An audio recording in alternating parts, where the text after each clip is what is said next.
Anthony radio show, the most popular show in the history of satellite radio. Well, thank you. Palaver.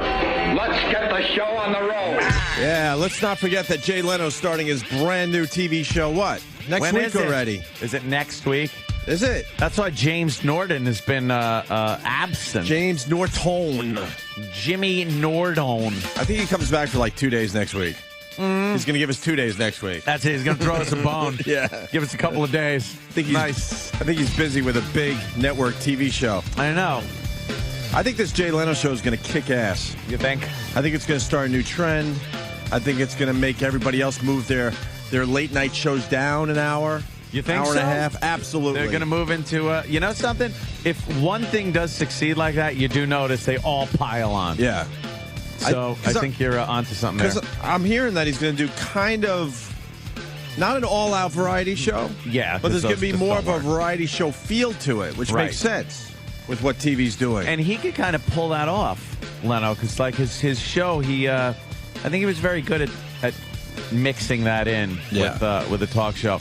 What about the other late night talk shows? How are they doing? Because I used to, every so often, I would be like, Conan's on. Let me check it out. Like when he was on late night. Mm-hmm. And I have not seen Conan at all since he's been on the earlier shift. I take a peek at Jimmy Fallon. Yeah. But that's on the old DVR. Yeah. I don't know. That's a very good question. Because I noticed I just have not, since he started, watched the first show, just to kind of see it. Right. And have not watched anything since then. And like I said, I used to, I used to like Conan. I'd tune in when he was on late night, watch that. Now, I really don't know. Bothered. I don't know how he's doing. I know this much. If you watch TV, they are promoting the hell out of Jay Leno. Jay Leno's getting more exposure now than he ever did. Really? Oh, my God. They're running promos, and no matter what show you got on NBC, they have a little, like, that graphic. Jay Leno starts... Hate the graphic. September, whatever. Hate the graphic when I'm watching the show. Yeah, it's getting out of control. Some of the ones on some of the channels, if I have to see that fucking Benjamin Bratt come walking out of the side of my screen for that, what looks like an awful show... Yeah. What is it called? The cleaner, the closer, the cleaner, the cleaner. The duster, I think. Where it's like, oh, look, he's trying to get another guy off drugs or booze. Yay. That looks like a horrible show. And I'll be watching the show, and he comes walking onto my show. And he's covering up something that's very important. Yes. Hate that. On the show that you are watching. There he is, the cleaner. Yeah. Oh, God. How these shows just continue? Does anyone watch that? Do you get scared sometimes when these people walk out from the sides of your TV? Right. What are you doing? Get out of here. All right. Labor Day countdown in the works. Oh, well, Labor Day weekend coming up. Isn't it late this year or some shit? Hell yeah, it is. Yeah. Very smart. Just trying to add another week onto summer. But the problem is, like nature already knows in this area of the country. I know. It's already like fall. It's a little chilly in the morning, and then in the daytime the sun comes out, but not really beating down on you as hard. No. Yeah, we had a wash of a summer. Worst summer in recent memory. It poured until August. Right. It's pretty much what happened. And then we got like a heat wave, and then everyone freaked out. It's like, stop freaking out about the heat wave. We could take advantage of this and enjoy this for a few more days. Have some fun, you bastards. But the Labor Day countdown is in the works, and I don't know if they do this in your city, but here in New York. Oh, well. David Hinckley. Thank God we got someone like David Hinckley. Yes. He writes for radio, for the Daily News here in New York City. Fantastic. And he gives you the rundown of what all the radio stations are doing for Labor Day weekend. Well, it is, it's 2009. Is it? Yeah, it's 2009. I would assume they've finally figured out something new, right, and exciting, right, especially with all of the all of the options people have on this day and age to radio itself, to broadcast radio. There's satellite radio. There's your iPhones, your iPods, different MP3 players. There's so many options. Well, he lists all the options. So how they spice it up for the future. We're in 2009. Well, what David Hinckley does, you just rip out this from the paper, and you can put it in your back pocket. Yeah. And then you know where to go all weekend long. Oh, that's for handy. Your listening pleasure. How handy. Labor Day countdowns in the works. At least 4 radio stations will be serving up countdowns over the Labor Day weekend, including 2 that may sound a little different from what we have heard in the past. Are you kidding? There's going to be 4 radio stations doing countdowns. Amazing. WCBS FM. CBS. What do they do? Like oldies? But I think they're now playing songs in the 90s. Yeah, they're kind of dipping into the oldies. 90s. CBS FM hints there could be shakeups near the top of the top 500. Say it isn't so. Are you kidding me? Boy, they are trying to get people to tune in with the same old fucking dreck. Hence, there could be shakeups near the top of the top 500 countdown. Same old dreck. All that means is they're going to not have Stairway to Heaven as number 1. Yeah, Stairway to Heaven will be number 2 this year, and Won't Get Fooled Again by The Who will be number 1. What a shakeup. That will be a hell of a shakeup. Wow. I don't know if we'll be able to survive that. Imagine that. Some radio station, I swear to God, we're in the business. Yeah. Obviously. Broadcasting from New York. Mm-hmm. I don't know what WRXP is. Do you know what WRXP is? For real? Travis is nodding, yes. Yeah, it's the rock station. I know Matt Pinfield does the morning show. Oh, Are you kidding me? No. Oh, wait. So it's the only rock station in New York anymore. Uh-huh. Oh, wait. They were kind of interested in us when we got the boot. Oops. Apparently, that's also where Nick Carter works now. Oh, good old Nick. All right, so the only rock station in New York, I should know that, but you know what? I mean, let's pet the dog today. Sirius XM has plenty of fine rock stations. Yeah. I don't need to find a commercial rock station at this point in my life. For music, anyway. No. Is new in the survey game, Anthony. Mm-hmm. And program director Leslie Fram says the top 1,019 songs of all time will be markedly different from most rock station countdowns of the past. Hold on. The top what? 1,019, because they have to use their own frequency. Do you think people are sitting there going, that is not the 856th best song? I would have put that at like 830. You know, I had to I actually had to help put these lists together. Yee. I know what you really do. Do you just throw darts at a wall full of music? You program the radio station with your regular rock songs. Like you normally would. But you pick out some of the really good ones that you would normally just play. Yeah. And then put them at the top of the list, and then the rest of the music is just the same old shit. It's just what the station plays. Because, like you said, no one is sitting there going, "Wait a minute, this shouldn't be 856. This should be more 472." Dude, that one, and you know they get the calls like, "Dude, that's way up. This should be top 10," and you put it like 590. You know what? I guarantee most of the people that listen to WRXP, and if they listen over the weekend, they won't even know they're listening to some dumb countdown. No. Labor Day won't countdown. Did that used to be the jazz station, CD 101.9? Oh, okay. Oh, okay. Now I get it. Yeah. Well, CD 101 was in town forever. I never knew it was changed. No. So the program director promising that it's going to be a little shakedown going on with their countdown. All right, listen up then. And then she continues, that's right, Stairway to Heaven may not be number 1. I was just joking about that a mere 2 minutes ago, and now it's being referenced. They put it in the article. All right, here's the fucking playlist. What? Don't Come Around Here No More, Tom Petty. Right. Kashmir, Led Zeppelin. Come As You Are, Nirvana. No Sunlight.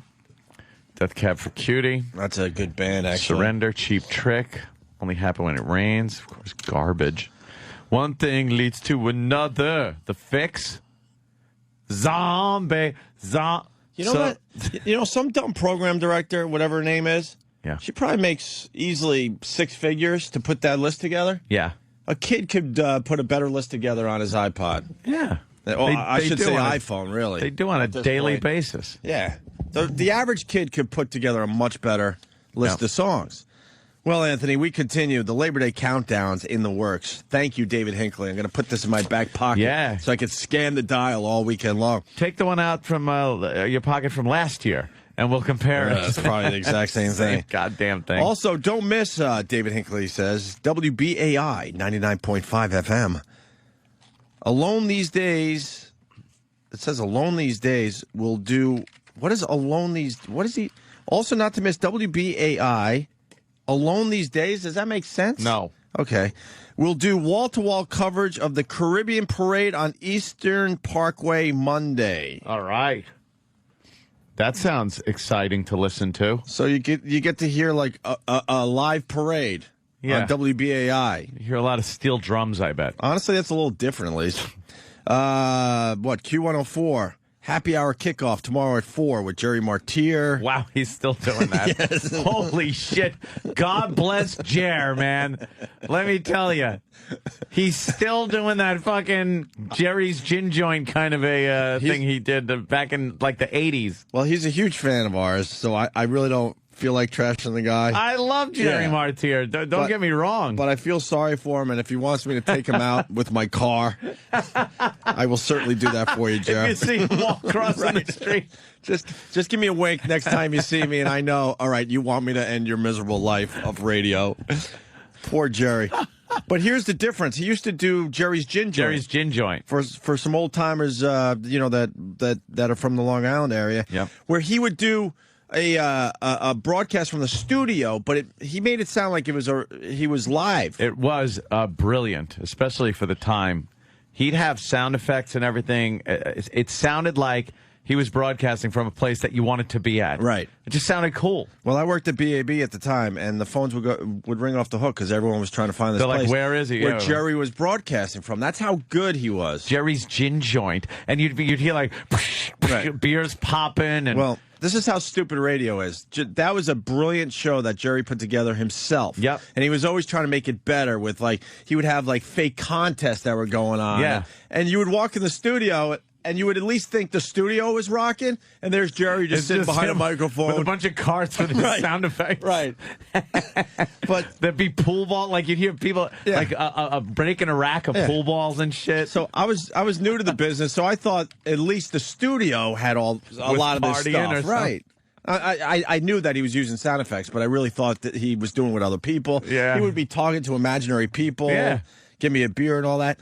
Anyway, this is how stupid radio is. So Jerry did that show for many, many years. Now he just goes to freaking bars. A real bar. A real bar. It's not the same thing. No. He can't use his imagination as well if he's in a studio with a bunch of sound effects. After that, Q104 will continue this Labor Day weekend with double plays. Ready for this, Anthony? Double plays of Beatles all weekend. Wow. So you're getting like two Beatles songs. They won't just play one Beatles song. Well, they don't want to call it twofers. Yeah, because that's two for Tuesday. So they're calling it double plays. It's a double play. Yeah, they're giving you two songs by the Beatles all weekend long. Wow. And then Sunday night at 9, Jonathan Clark interviews Joe Perry and John Fogerty. No way. Yeah. Wow. Well, did that need to be in a radio article? Yes, apparently. We did the BAI, right? Pre-Caribbean parade coverage. Yeah. All right. But then they're going to be doing something called Telling It Like It Is with Jacqueline Mestre. That sounds and angry. Others. That sounds angry, I bet. Yeah. I bet the way she's telling it like it is nothing like I want it. No, I don't think she's going to be friendly to Whitey. No. Tell it like it is. BAI, they were pretty... What was the station that was just unbelievable when we were growing up? Jesus Where it was Christ. all black. Oh, LIB. LIB. Liberation. It was WLIB. Oh, man. They were angry. Hell yeah, they were. I used to listen to that all the time when I was working for a living, like up on rooftops. I almost like punted my radio off the roof so many times just because this guy would just annoy the piss out of me. Right. Gary Bird. It's Imhotep Gary Bird talking about how melanin in the system is better for the brain. So the more melanin you have, the more developed your brain becomes. And I'm sitting there going, shut the fuck up. Just racial epithets flying out of my mouth. Mm-hmm. Imhotep Gary Bird will have a special guest on why white people suck. Yeah. Really? If you like this radio shit, you should try to find some of those old tapes. Oh, those old clips are great. They're pretty amazing. I have some right here. I could, we could pull them in the back. Do you? Yeah, get us one. Get a real angry one. Get a really good one. Moving on in. Labor Day countdowns in the works for all the radio stations here in New York. WBZO. Ready for this? I don't even know what WBZO is. It's the Bozo. The Bozo? I have no idea. Oh, okay. I would call it the Bozo. I bet you they don't even do that. No. I would listen to a station just called it's the Bozo. Why not? Listener voted top 103 party songs. Listener voted. Yeah. Now, Opie, you've been in the biz for quite some time. How does listener voted stuff work in the radio station behind the scenes? I don't know, because we've never paid attention to the listeners. Never really gave. No, you make believe you care about them. You make believe when they call in for their requests, when they email their top party songs. Yeah. You don't even check your email. Isn't it pretty pretty much the program director knows better? Yeah. Isn't it pretty much the PD will put together the list? Yes. And then if someone requests a song on that list, So happened to. you'll then play it. Yes. And then play their request that's Yes. been taped. Yes. So it sounds like listener voted. Yes. Hey, Jenny voted for this one. Yeah. And then they'll play her asking for it. I've said many, many times. I mean, I did a lot of rock radio before getting into this talk business, and I never understood the person that couldn't figure out the whole request thing. Yeah. I would sit there and do music shows, and I would get a minimum of 100 calls an hour. Yeah. You could only play maybe 12 songs an hour. It's all in the numbers. Figure it out. Right, just figure it out. Do the math. No one's playing your request. No. In a blue moon, maybe. But like Ann said, if a song just happened to be coming up and you called for it, yeah, sure, Tom in Central Islip, here's your Zeppelin. Yeah. Wasn't the last hour of your show the all request and dedication hour? Oh, yeah. Yeah. Yeah. And were they requests? No. No. Half the names I used back then were my cousins, my friends, just so they could hear their names on the radio.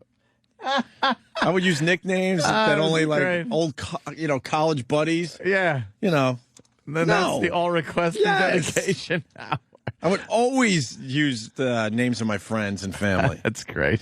It's all bullshit. CBS FM, we did that. Hurrah. Okay, WFDU. The fudge? Check this out, Ann. What? Labor The Day Fadugu? Labor Day weekend. Yeah. WFDU. Yeah. Rich Sabello plays an all-food show.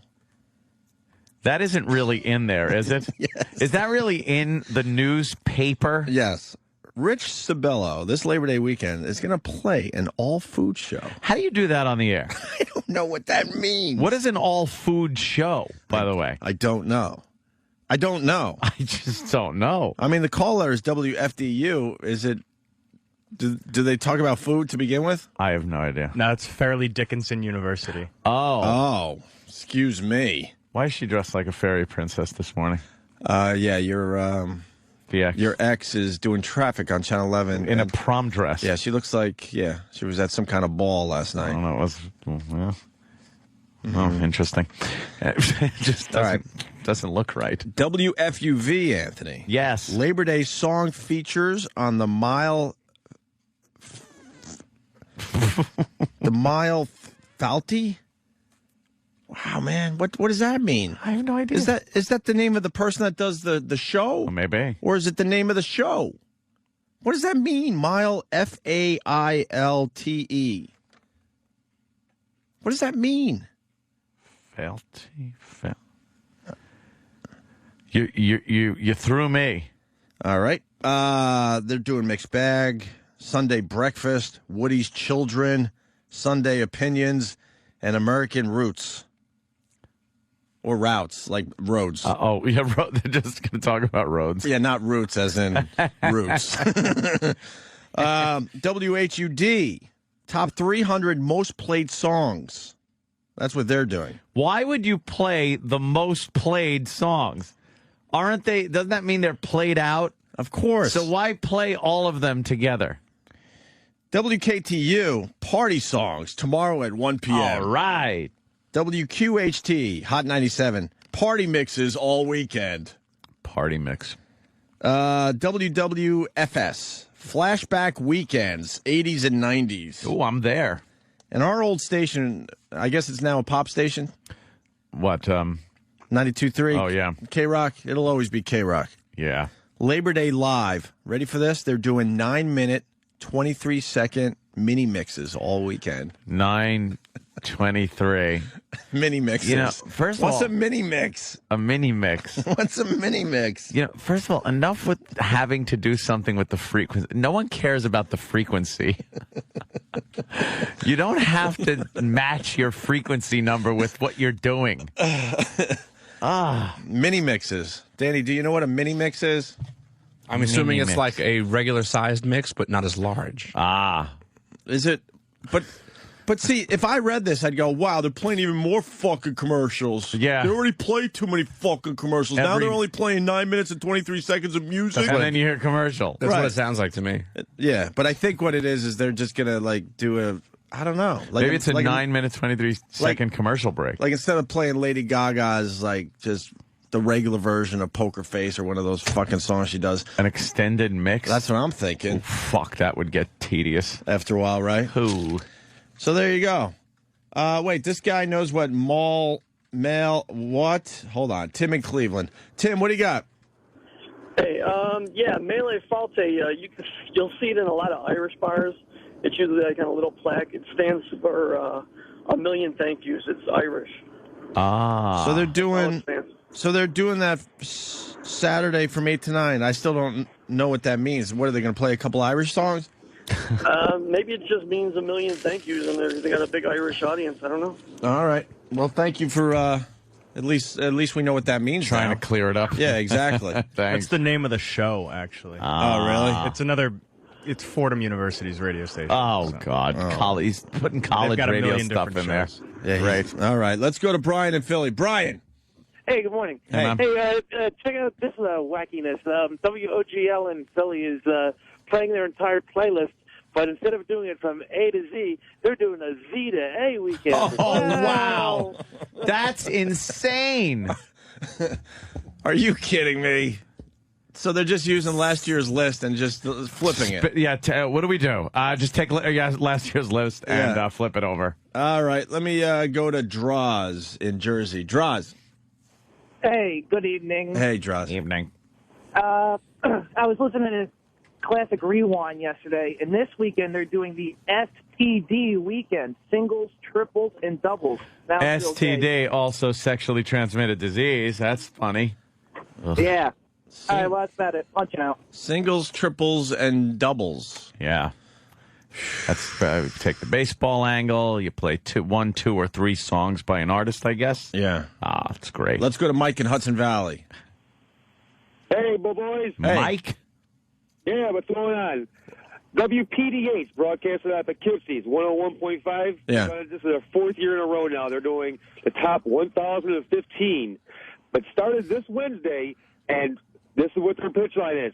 Wait by your grill on Monday afternoon around 5 o'clock. We'll have the final top 5 songs. The same thing every 4 years. Jesus. No one, and I mean no one cares about that I'm shit. going to be waiting for it. I got to stand by and wait for the top 5 songs.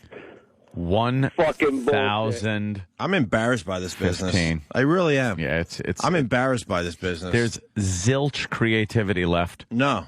In There's radio, there's All right. nothing left. Thank you, It's sir. the same shit they've been feeding people for what? For fucking decades. Forever. So there you go. David Hinckley's radio column talking about what all the radio stations are doing this Labor Day weekend. Well, there's not one that stands out with something like, now that's cool, that's different, that's unique. Or we're doing a wrestling interview countdown. Are we really? Yes, the best wrestling interviews of all time. On this channel? Yeah, well, that you guys have done. Oh, man, we got to start paying attention again. Are you kidding? How did that get past us? WWE what time? Oh, that's why. Oh, okay, so it's like an infomercial. Great. We're now doing infomercials? Fantastic. Remember when wait, that's a bunch of... That sounds horrible. I love the WWE. Yeah. We promote. We've sold a lot of tickets over the years for those guys. What is this? It's the best WWE interviews that you guys have done in your entire career. So, like, hey, here's fucking, you know. Do you remember that time when you guys had the game in. Right. Yeah. Sam, and he spanked that chick. Yeah. Sam, what's and going on? JB. First of all, it's not a countdown. What is it? It's not. just a show. There's no countdown element. It's all our wrestling interviews. And before we get crazy, it's Are you brought to hosting you this? by WWE Classics on Demand. Yeah, good for them. I'm happy for them. And who's hosting this? There's 3 hosts. 3 hosts. All right, let me guess. All right. You, Primetime Sam Roberts. obviously E-Rock. E-Rock. Who's the third, though? Do I know the third? Oh, you know him. It's not Danny, and it's not Travis. It's a celebrity host. Wow. Who's the celebrity? Mankind? No. Oh, see, that would have been good. He's not in Taz, 'cause WWE Taz anymore. is good. Taz is that real would good have on been the radio. He's not in WWE anymore. Oh. But Taz and Mick Foley. Brutus the both- Barber Beefcake? He's not in WWE anymore. No. Believe British me. Bulldog. Is dead. Oh, here's this bit again. All right, ladies and gentlemen, strap in for this bit again. Is it Special Delivery Jones? Yeah. No, it's not Is it the special. Fabulous Moolah? Look, okay, these are all dead wrestlers. We What? When did she die? We know it's not them. Is it Brian Adams? No, he's dead. That was Crush. Chris Benoit. All right, well, that was a huge news story. Oh, it's Bam Bam Bigelow. Dead. Earthquake? Dead. Earthquake. He died of cancer. Eddie Guerrero. No, he's dead. Oh, I'm damn sure it. you knew When that. did that happen? Yeah. Years ago. It's so weird because these guys look very healthy in their pictures. Yeah. Why are they all dead? Well, Earthquake died of cancer. Crash Holly? Crash? Crash died of alcohol poisoning. What? When the hell did this happen? Why wasn't I told? Well, we know it's classy Freddie Blassie. No, it's not. He died of course old it'll be. age. What? Yes. Oh, he's one of the lucky ones. He gets to die of old age. Why? I know what would make a perfect broadcast. Mr. Perfect. No, he's not alive. Why? Because he had a heart attack. No way. So he Yes. didn't get to die of old age. How many wrestlers get to die of old age? How many are lucky enough to do that? Classy Freddie Blassie, Yeah, Gorilla Monsoon, 2. and Killer Kowalski. That all right. We got 3 that got to go to the end of their lives. Is Stu Hart still alive? No, Stu Hart died of old age. Could you do me a favor and get a picture with Big Dick Dudley? No, he's. How could I when he's not I thought around he was going to anymore? be hosting. First of all, he was never in WWE, and second of all, he's dead. Why do these guys die in their 30s? Because their Gee, hearts I wonder. give out. They look like they're in very good shape. I wonder why. Yeah, I'm they're very all- confused by They're this. very, very over muscular and Right.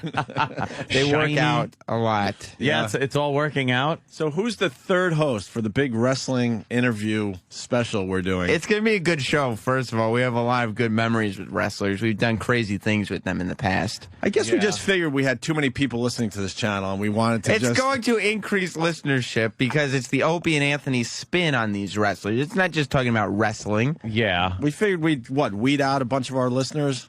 No, we Is that what figure we're doing? we'll educate our listeners to what a great product WWE Classics on Demand is Yeah. by featuring some of the best wrestlers that we've had on the show. Who are they going to hear from? On the show? Yeah, the listeners. Who are they going to hear from? Well, we have Mick Foley, Triple H, JBL, MVP. Who else is on there? Taz and Al Snow from All right, look, Sam. A How long many, I time want ago. Owen Hart be here. No, my health doesn't allow it. Oh, sorry, Owen. because how many hours of time did the WWE buy? it's a 5-hour show. Well, it's taking the place of Worst of the Week countdown. Oh, that's smart. It's a 5-hour show that will air throughout the weekend. Now, you guys are going to be sitting here for 5 hours? Yeah. Just listening to everything and talking to each other? Yeah, Wow. but you still don't know who the third host is. You know what? I don't even need to know Why? because I'm not going to be listening. Why not? It's going to be a good show. And most of these people aren't going to be listening. Yes, they are. Why would they? Why Yes, would they? They are. Stop it. Really? Come on, Sam. Indeed. And what's No going to be great way. is Yeah. because our listener base is so large, WWE Classics on Demand will see an immediate, bounce up in subscribers. You know how many new subscribers they're going to get? Because they are sponsoring the Two. worst of Opie and Anthony presents the best of the WWE superstars. That's amazing. Plus those banners with Opie and Anthony and the virus will be on WWE.com and stuff. Cross promotion. Okay, let me ask you this. Yeah. Iron Sheik pissing himself. Is that going to be part of it? Iron Sheik will be part of it. That's got to be the number All one. right, So now they don't even need to listen. Well, it's not a countdown. Now you don't even need to listen because we already know the number one. It's not. There is no number It's one. Labor Day weekend. It's got to be a countdown. It's the law. It's not a countdown. Like you guys aren't going to be teasing what the number one interview of all time is. Well, there will be teasing involved, of but course not there will in a be. countdown style because we don't want to confuse people into thinking it's the worst of the week countdown. It's not. Coming up is the number one interview. We're not going to say number one because it's not a countdown. Is our channel now just bartering? Anyone could just buy time on this channel? We're like Nickelodeon late at night. No, where it's just ads for fucking Bosley and we have sponsors from major corporations and giant global companies. Yeah, do we? That want to work with the Opie and Anthony show. Right. Yeah, good for them. You sure do put a positive spin on everything, don't you? Well, I mean, the WWE is giving us money. Dude, you're the only one excited about this. Let's be honest. No, it's going to be a good show. What you're saying is, in essence, we have whored out our channel. Not whored out. For money. Listen. We have taken our channel as if it was our vagina. No. Or our bunghole. Our coolie hole. Coolie. Yeah, and go with the for coolie money, we will let anyone put anything in the coolie hole. Radio stations stay afloat through advertisements and sponsorships. Not satellite, my friend. And this channel does. No. And this is a subscriber-based business. Yes. So fuck them. But fuck them in their fuckholes. What's happening is we're not doing. I concur. We're not doing something. We're playing the best interviews. This is already stuff in the best of Opie and Anthony catalog. So this is good stuff. This is all stuff that you. Oh, come on! Don't play that. It's all stuff that you guys said. Oh, this was good. Oh, that went well. Mick Foley, Triple H, MVP, JBL, John Cena. With a special guest host from the WWE, along with me and E-Rock.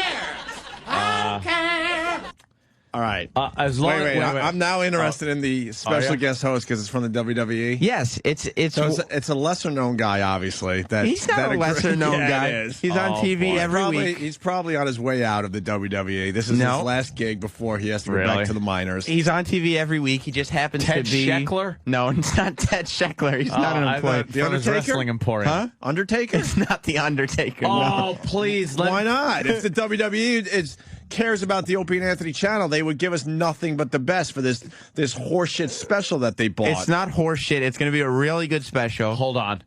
Will there be special music being played before this man walks into the studio? Oh, please. Will it please? What kind of... Yes, man! Now I'm listening, Sam. Here's the thing. Yeah! Fucking Ass Man's gonna be here Saturday. Now we're talking. All right. We're all gonna be listening. He loves to kick him or something. What does he do? He loves to shove him. Shove him. And he Stick sticks them. Flaunt them. Watch him. Yeah. Kick him. Pick him. That's right. Kick him. Why? Ass Man. Yeah. I am so in. No, here's the problem. What? Here's the problem with that whole situation. What?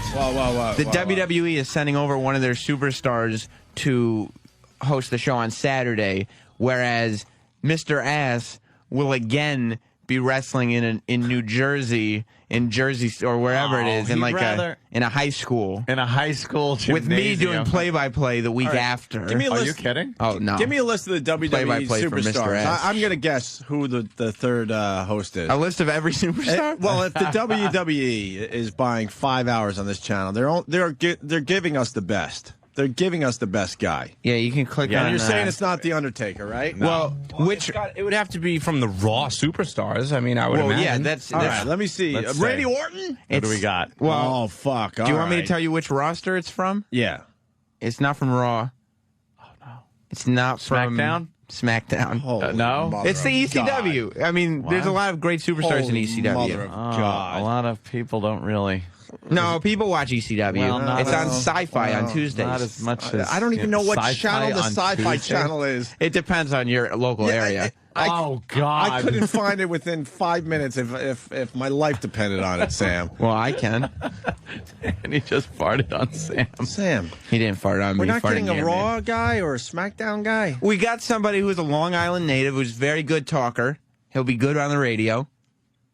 That's a good hint. He talks every week. I'm not really getting it. I know, you know, like I said, Mankind. Who agreed to this? We should only get the best of the best. You should be sitting here, Sam, doing a wrestling show with like one of the biggies. Well, I mean, you know, somebody to come in on a Saturday. Who is to it? do a 5? Who is it? You know him. Who is it? Matt Stryker. What?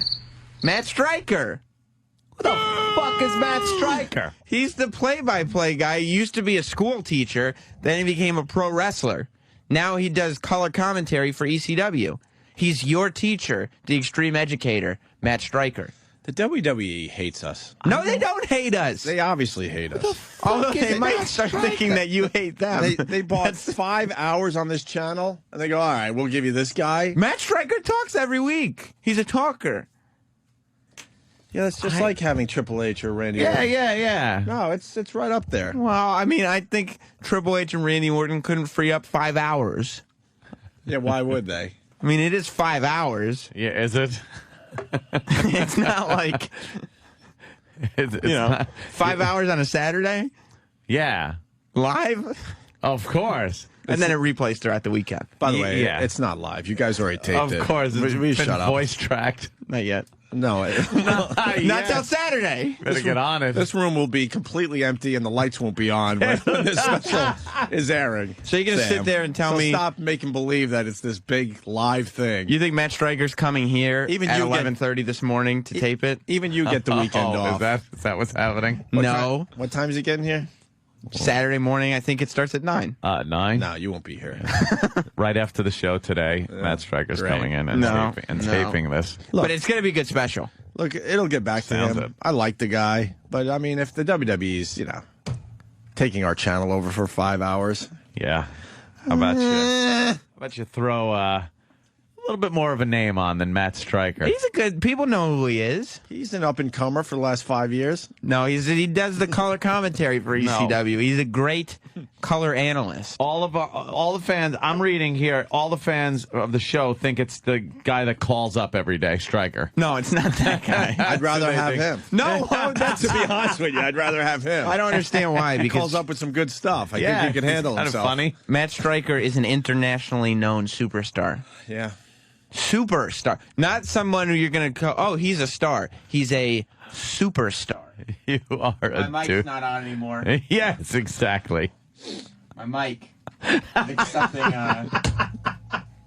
something may have gone wrong in the tech area. No. Mars?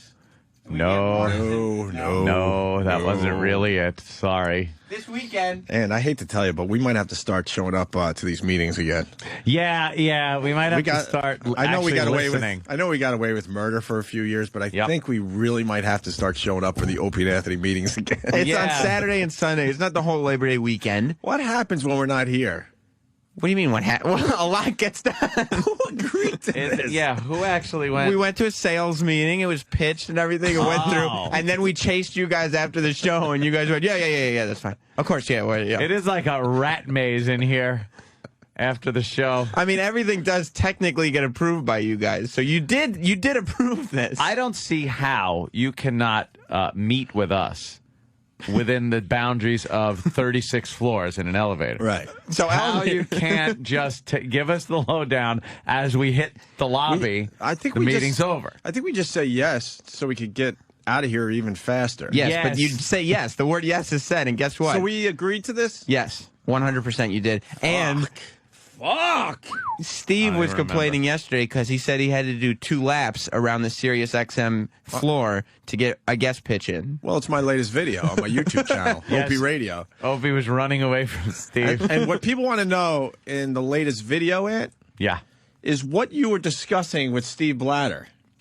Oh, is that the big question? Yeah, because I ran around trying to avoid the big bear attack. Yeah.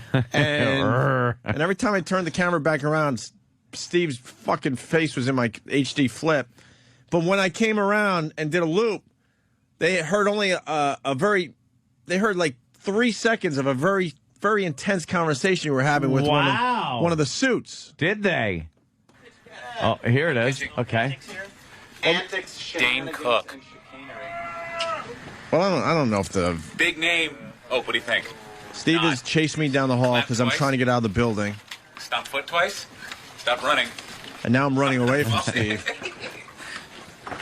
Oh, my God. It does look like bear footage. Yeah. It's like you're running away from a bear. It's all shaky. Yeah. Oh. And then he's right there. See, it's a bear attack. Ooh, if I send you Fox News clips of Odorus Urungus, will you take a look at them? Odorus Urungus. That's the GWAR guy? That's the GWAR guy. Because he'll come in GWAR for or GWAR? GWAR. For Thursday or Friday. So we need to be on. He seems to be shaking the camera. Yes, at least look at the clips. He's been on Red Eye 5 And he times. thought I was listening to him, and I turned around and started running Now he again. runs. I'm running. And now he's got to chase me again, the big bear. This place is like a big maze, too. It really is. Sometimes you just don't know where the door is anymore. There are Odorus meeting Urungus rooms. on Red There Eye. are. I'm going to send those to you. are Makes there? it less complicated. character. Why are we having him on our show? Why do we have those? Hi, cartoon character. He worked. Huh? All right, this is the part I want. And we get a quick look of Ant in serious discussion with Steve Blatter, one of the suits. Until they said something. And then there's your fucking correction. Yeah. Unbelievable. Yeah. So I'm going to send you those. Oh, wow. And that's what everyone wants to know. Yeah. They were watching the video last night and going, what the fuck was Anthony discussing at the end of the video? Anything you could talk about? No, I was actually telling him who should be fired in this place to correct the huge problems that we have. And that's the correction right there. Sorry, Sam. So No, it's not me. Oh, it was absolutely Sam. Why would you Yeah. guys I'm not even put going to me beat on? around the bush there. It was I mean, Sam. It's too much of a wrestling influence. We're bringing Yeah. money in for the show? Somehow you were able to get by us. No, I You didn't. pitched a 5-hour wrestling show. But we brought money in. People haven't watched wrestling in a decade, Sam. It's still the highest rated show on cable television. Stop it. It is. Really? Yeah. I don't buy that. People watch wrestling in the millions. WWE is a hot commodity. They're recession proof. Recession proof. So much so that they can afford to sponsor weekend programming for us. Oh, really? That's where they choose to do with their money. They could just keep it for themselves, but no, they give it to us. All Thanks. Well, that sounds exciting. It's going to be a good show. We've done crazy things with wrestlers. Nielsen television TV ratings for cable TV top 20. I knew it was Wizards of Waverly Place. Wizards of Waverly Place. Followed by The Closer. My favorite tween show, by the way. By the way, Wizards of Waverly Place has 11 million, about 11.5 million viewers. And The Closer is next with 7 and about a quarter million. Oh, yeah, The Wizards is just the best show. Then comes WWE Entertainment with about 6 million, just shy of 6 million viewers. No, they're in third place, and they have half the audience of the They number got one 6 cable show. million viewers. They're And look at pretty number much tied with Royal Pains. and look at number 6. I don't even know what Royal Pains is. They got 5. They got 3 and 6. All right, what's Royal Pains? That's knows what that Royal show about Pains that is? doctor guy that goes out to the Hamptons and treats like the rich people so they don't have to go to the hospital. Get the fuck out of here. Who They the got- fuck watches that? I watched one episode. It was Was it like, good? wow, this blows. Oh, okay. 2 in the top 10. Yeah. And SpongeBob has 6 in the top 20. Jesus Christ. All located under what? WWE Entertainment. Yeah, Chisel in Pittsburgh. Bye-bye, SpongeBob. Chisel in Pittsburgh has a very good question. Chisel. Good morning, boys. Good morning, Chisel. Hey, man. I was wondering if Sam was going to be able to host a furry convention on a Saturday What are you talking about? I mean, the best of the furries would be a great show for you guys. The furries. You should do the best of the furries. First of all, I don't know anything about it, but if they were good enough, you go in a fur costume, you cut out your hiney hole. What is that near the coolie hole? The coolie hole. Yeah, you got to have the coolie hole. Interchangeable coolie hole. And you show your coolie. That has your coolie hole has to be exposed, and your genitals got to be hanging out the front. Yes. Well, the furry convention hasn't offered to sponsor our program. But I'm sure they They would. did, yeah, I know. Hey, by the way, where's the countdown? How many days I don't know. before Furry Fright 09? People were Twittering me about it because somebody with a very large following decided to mention it on his Twitter yesterday, so I was getting plenty of replies and reminders all day. Well, Sam, people are very excited. I guess some people are. They're waiting for the big reveal, what you're going to be wearing to Furry Fright 09. Sounds huge. When are you going to announce this? I don't have... I don't know. When are you announcing what you're wearing for Furry Fright 09? I don't have a thought about it. But people are waiting.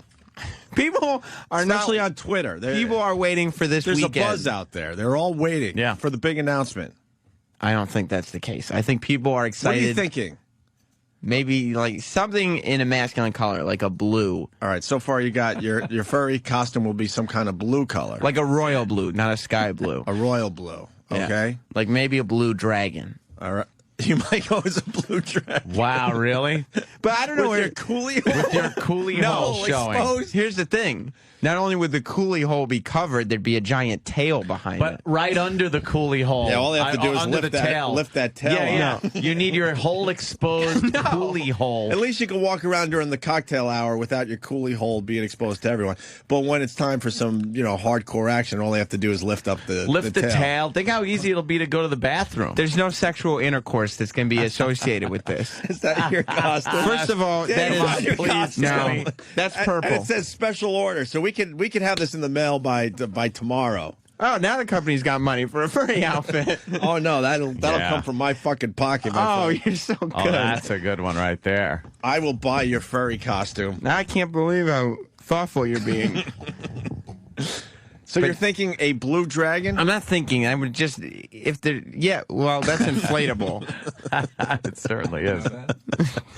Do you have like a second choice just in case they're out of blue dragon costumes? What, the furry store? Yeah. I don't know. Like, will you take suggestions on your Twitter?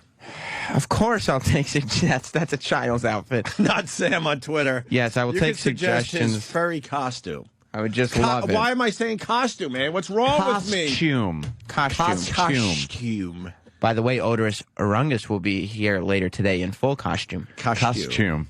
I love how people try to GWAR. spell costume on Twitter, by the way. It's COSTUME. No, not really. Costume. That's not how they spell it. And by the way, I went over to my parents' house, and they said that they had nothing to do with the way I say costume. Then I asked my brother to say it, and he said it just like me, so it was their fault. Costume. Because why would me and my brother both say it? Say what?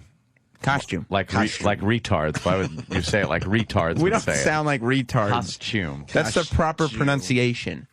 Oh, this guy's a great way for you to kill yourself, by the way. Oh, good. Let's listen to this then, of course. Dan?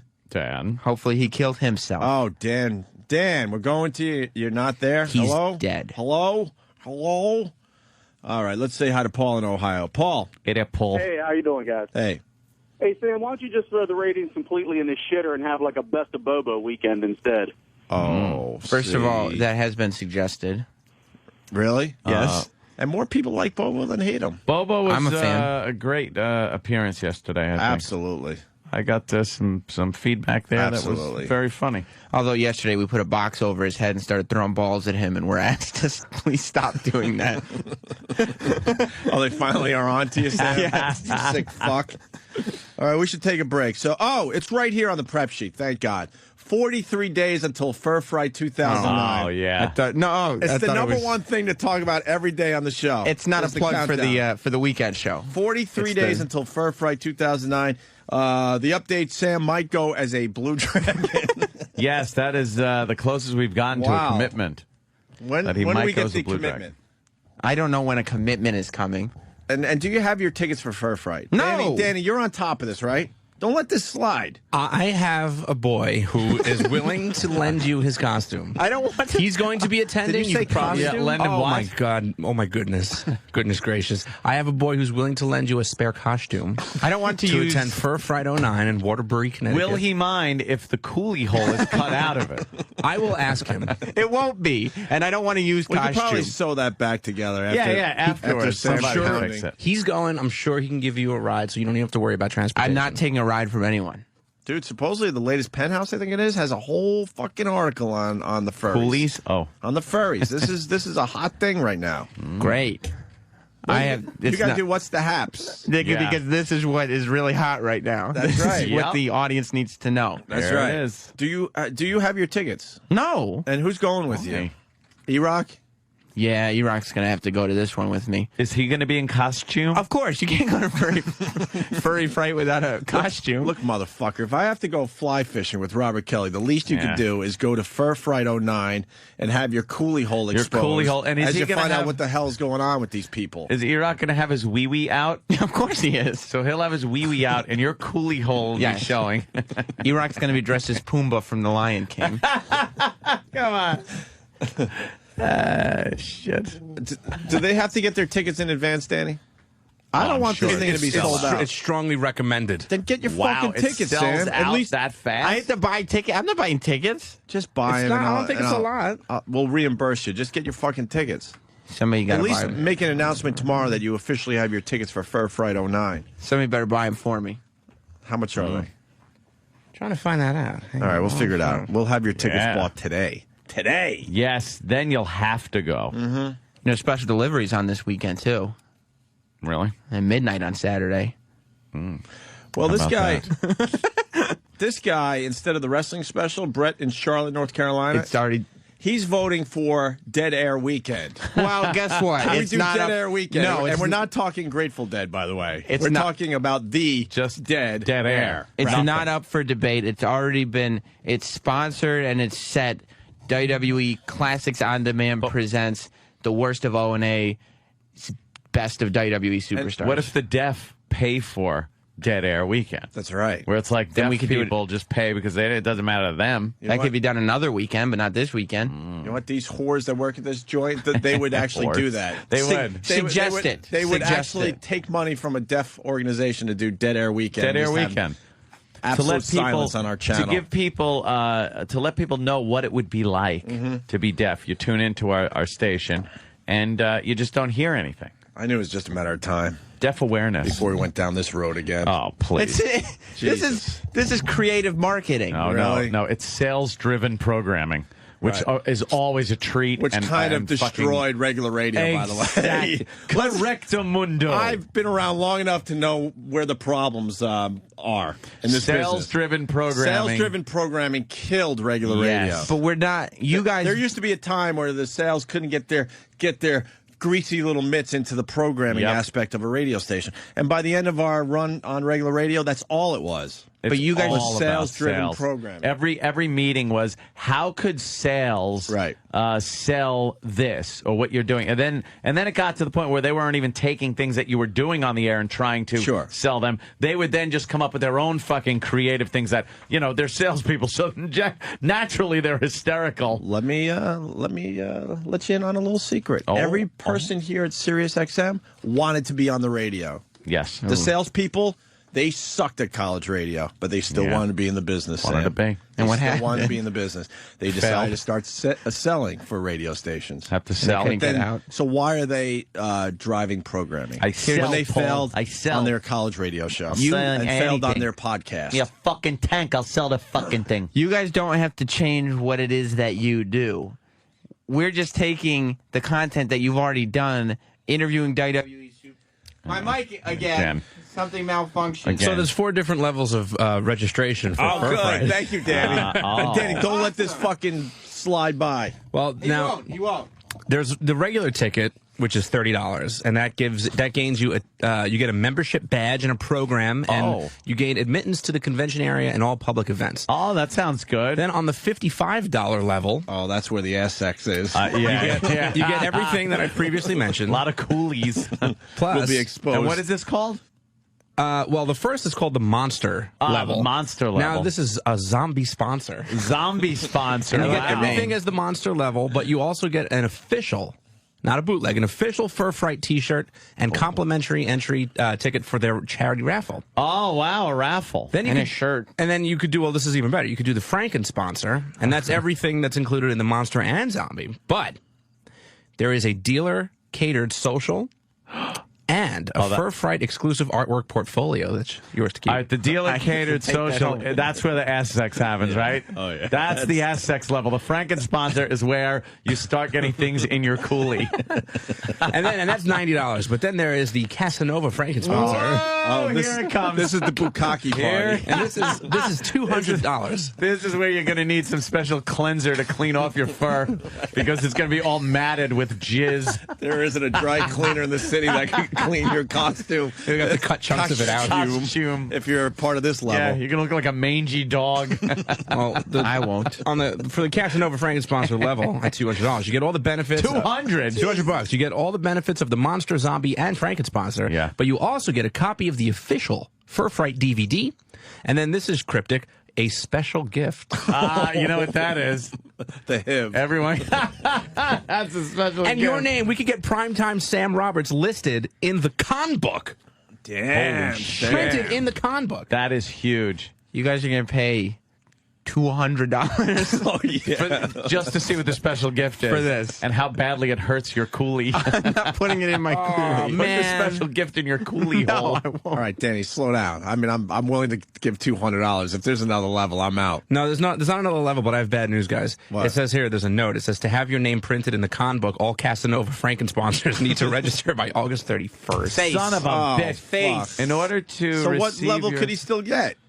Well, he can still get the Casanova Franken sponsor, but he can't have his name printed won't in the be in the comic book. book. But he'll still get the special gift and the official Fur Fright DVD. He can still go to the catered social, get the Fur Fright exclusive artwork portfolio, be entered into the charity raffle, and the official Fur Fright 09 T-shirt. In order to receive the special gift, you must register online on or before September 20th. So we still got time, baby. Gotta get on that. Danny. I don't want this special gift. I'm leaving this up You to you want it. because we're going to forget. I'm not Make floating sure this $200 for this. No, I'm not talking about the money, but make sure hold that on. he's got a ticket to this fucking thing. Is that code of conduct a link? Yes. All right. Let's see what the code of conduct is. For Fur Fright 09. I don't. Zero tolerance policy. Uh-oh, I Sam. can't hang there. If any time an attendee's behavior violates the code of conduct, the spirit of the guidelines before, during, or after the convention, in real life or online, or if we feel that any individual is a liability, they will be removed from the convention and or banned from future events. Fur Fright takes safety and its relationship with the public and hotel very seriously and will never allow an individual to endanger our attendees or the welfare of our convention. If anyone has a problem before, during, or after the con, you'll be violated, blah, blah, blah. Okay. Alcohol, drugs, and public intoxication, zero tolerance. Can't do it. Got it. Weapons are forbidden from the convention space and hotel at all times. Okay. Public behavior. Yeah, it's in there. So And we then go there's about halfway public down. displays of affection. Public behavior. No overt public displays of affection, obscene talk, swearing, yelling, roughhousing, or loud destructive behavior, abuse, harassment, unwanted contact, or stalking behavior that will not be tolerated at Fur Fright. No means no at all times. No defacing the hotel, don't block the hallways, blah, blah, blah. And public displays of affection. When in public areas, hallways, parking lots, balconies, convention space, etc. Keep your affection rated G. Remember, hotel staff, non-convention guests, Fur Fright attendees, and the general public have different sensibilities that need to be respected. Rule of thumb, anytime more than a simple hug and kiss, take it up to your room. I'm not getting a room. How much are the rooms at? It doesn't matter how much the rooms are. Uh-oh. What? Nudity or explicitly revealing costumes are not allowed in public areas. Sorry. Of the hotel or convention. Well, it doesn't matter. Yeah, you got the tail covering up Fursuits the exposed are not to be worn in the pool area or restaurant for the safety of the wearer. Ears, tails, and collars are acceptable accessories. Shoes, sandals, slippers, or stocking feet are permitted in the convention area. However, shoes or sandals must be worn at all times in the hotel and the restaurant. Bare feet are not permitted in public areas. Room parties. Let's go to room parties.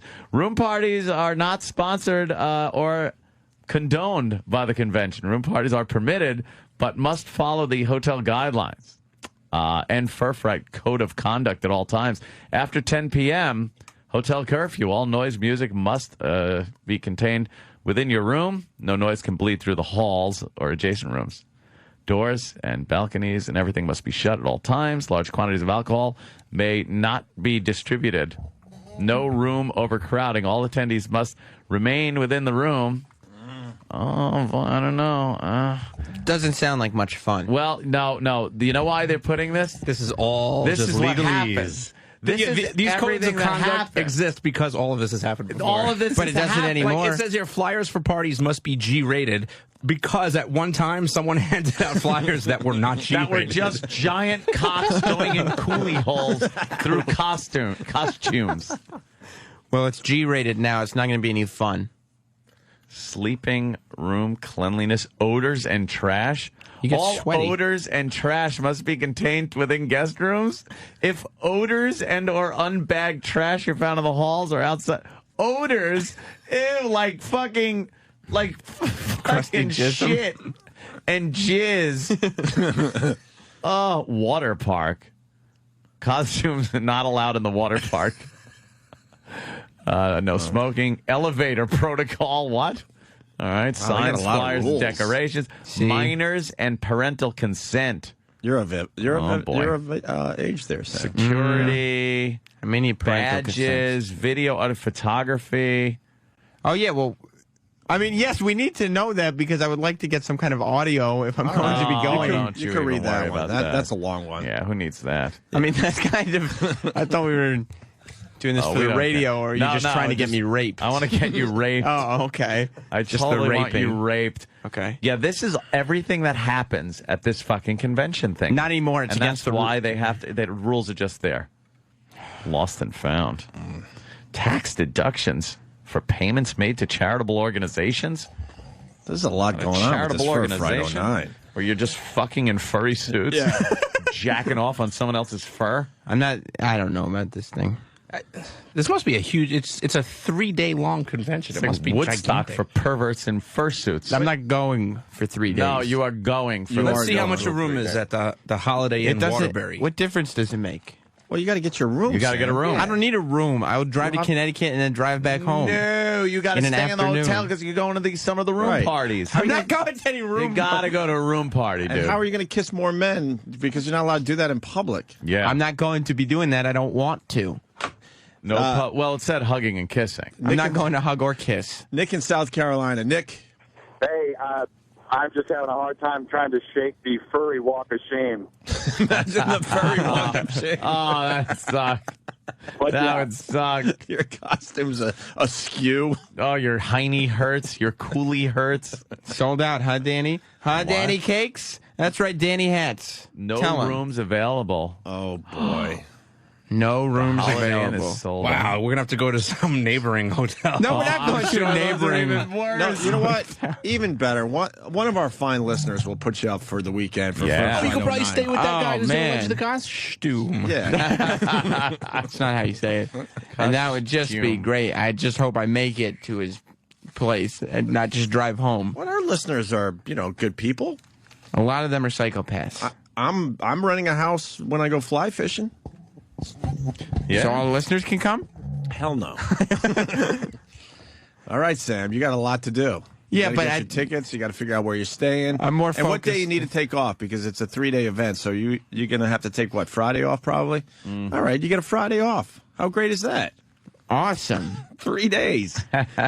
I'm really more focused on the weekend. This weekend. What? You know, I already forgot about that. It's the worst of O&A present the best of WWE Superstars, brought to you by WWE Classics on Demand. Did you guys do the production for that? We got some liners from the WWE. Could you please take my name out of it and Anthony's name out of it? No. Yeah, please. Please? No. And by the way, there are banners going up on the WWE website with both your names. I've seen them. You were talking earlier about the fact that you're coming in here and we won't be in here, and correct. It's whatever the weekend thing is. Saturday. Just because I am not home at my house doesn't mean I want someone coming in and shitting on the floor. It's not gonna be shit on the floor. This is the equivalent of shit on my floor. What you guys are doing Saturday. You're shitting in our house. Incorrect. This is like when you move and you decide you're not going to sell your place. You're going to rent your place. Yeah. And you just assume that everything's going to be all nice. Everything's going to be just the way I left it. Right. I'll bet that you guys will tune into the show and be like, oh, that was a riot. Yeah, a riot. They'll think back when, like, MVP was on. Remember how good that interview was? Sam. Talking about jail. Sam, you know me a little bit. Yes. What are the odds that I will be tuning in this horse shit? Out of how many? Out of 100? Yeah. 0. Zero. Zero See? are the odds. And it's a 5-hour show? Yes. Let me say hi to Chris in Atlanta. Chris. Hey, is there any chance you can get sales to have a 5-hour energy drink sponsor the show so we might stay awake through it? There's no way you guys will go to sleep for it. Oh, it's going to be action-packed? Because the wrestlers, when they come on this show, are integrated into the show. So wrestling fans and Opie and Anthony fans alike, even though there's a lot of crossover there, will Sam. both enjoy it. You know what we called those interviews over the years? Excellent. Filler. Not filler. No. Filler. Incorrect. Just another way to get us to 10:30 fast. You guys remember when Mick Foley fed me steak? Barely. I Barely would remember say- that. Well, we can relive it this weekend. I would say there's probably a couple of instances, maybe the Chris Jericho, Jimmy Norton discussion that got a little heated. That is not a 5-hour break, by the way, mind you. That's 20 minutes tops. It's 20 minutes. Well, that's part of the show. And edited with all the shit edited Ant's making out. a very good point. Yeah. 5 hours seems way too long. 5 hours. And now we other should have gave part- him an hour. Yeah, like an hour. And the other part is, now what's his name? Matt Stryker. Matt The Stryker. Extreme Educator. Now, I could see playing that and someone going, you know something, I didn't hear this. It's a little heated argument between Jimmy Norton and Chris Jericho. I'm going to listen to this. But how does Matt Stryker now add to this where people are like, thank God Matt Stryker's here because he's going to be the guy, just like on WWE, when they have the co-host or the host or whatever the fuck it is that comes out and does nothing but plug. Oh. This guy is going to, here's what this guy's job is. Because they paid for the time, he is going to boringly plug.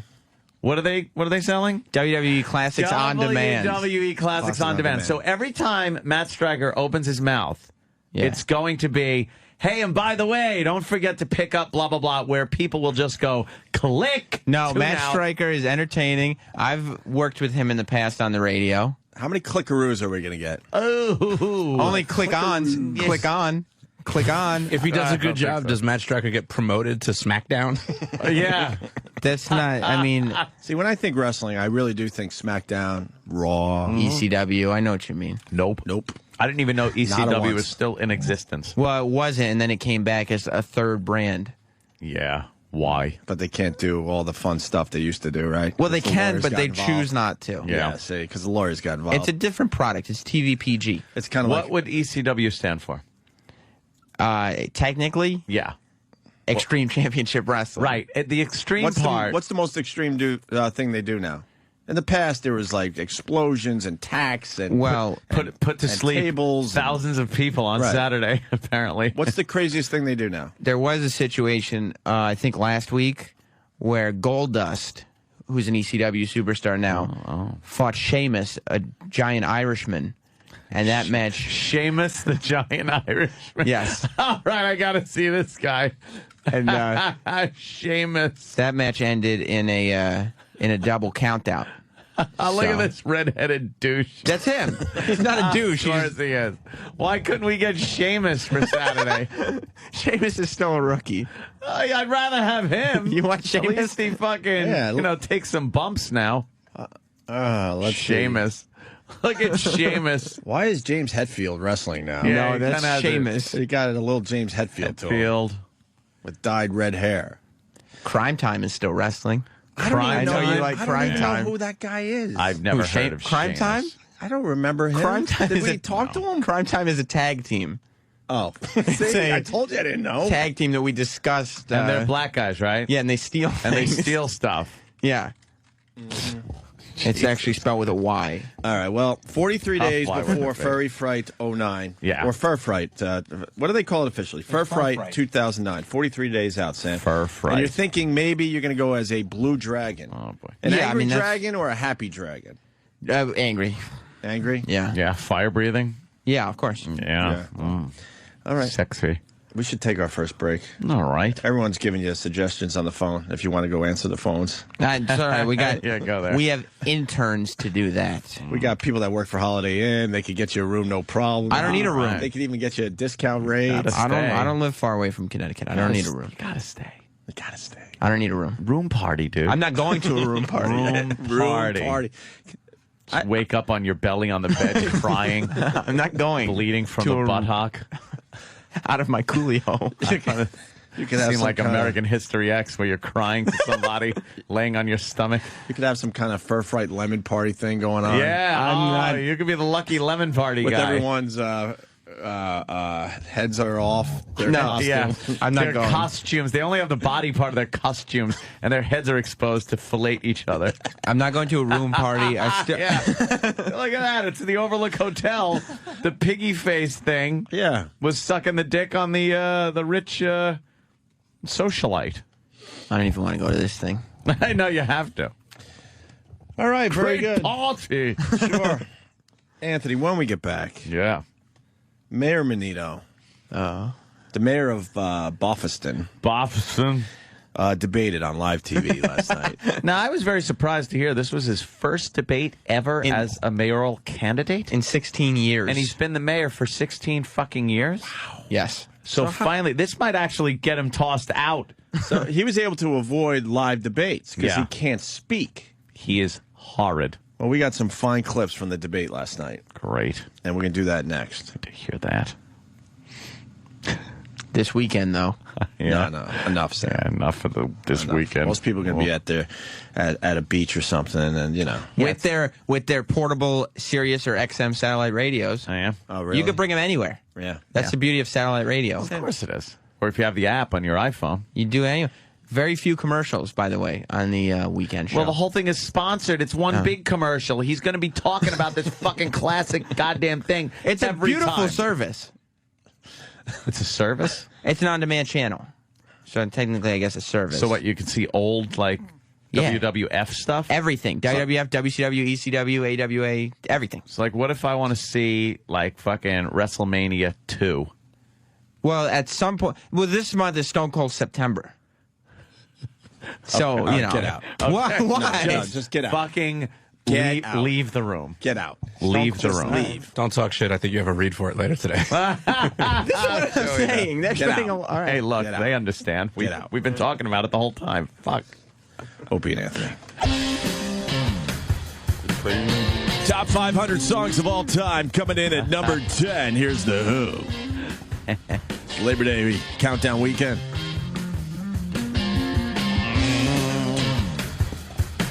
You just want to hear some of these songs. Yeah. Now I want to Every just so hear often. this. Yeah. All right, listen. John Entwistle going to town on the bass there. Is John Entwistle coming in anytime soon? Oh, that's boy, right. Anthony. Oh, that's right. I'm sorry. I'm that's sorry. too soon. Too soon. Yeah, too soon. Billy Mays.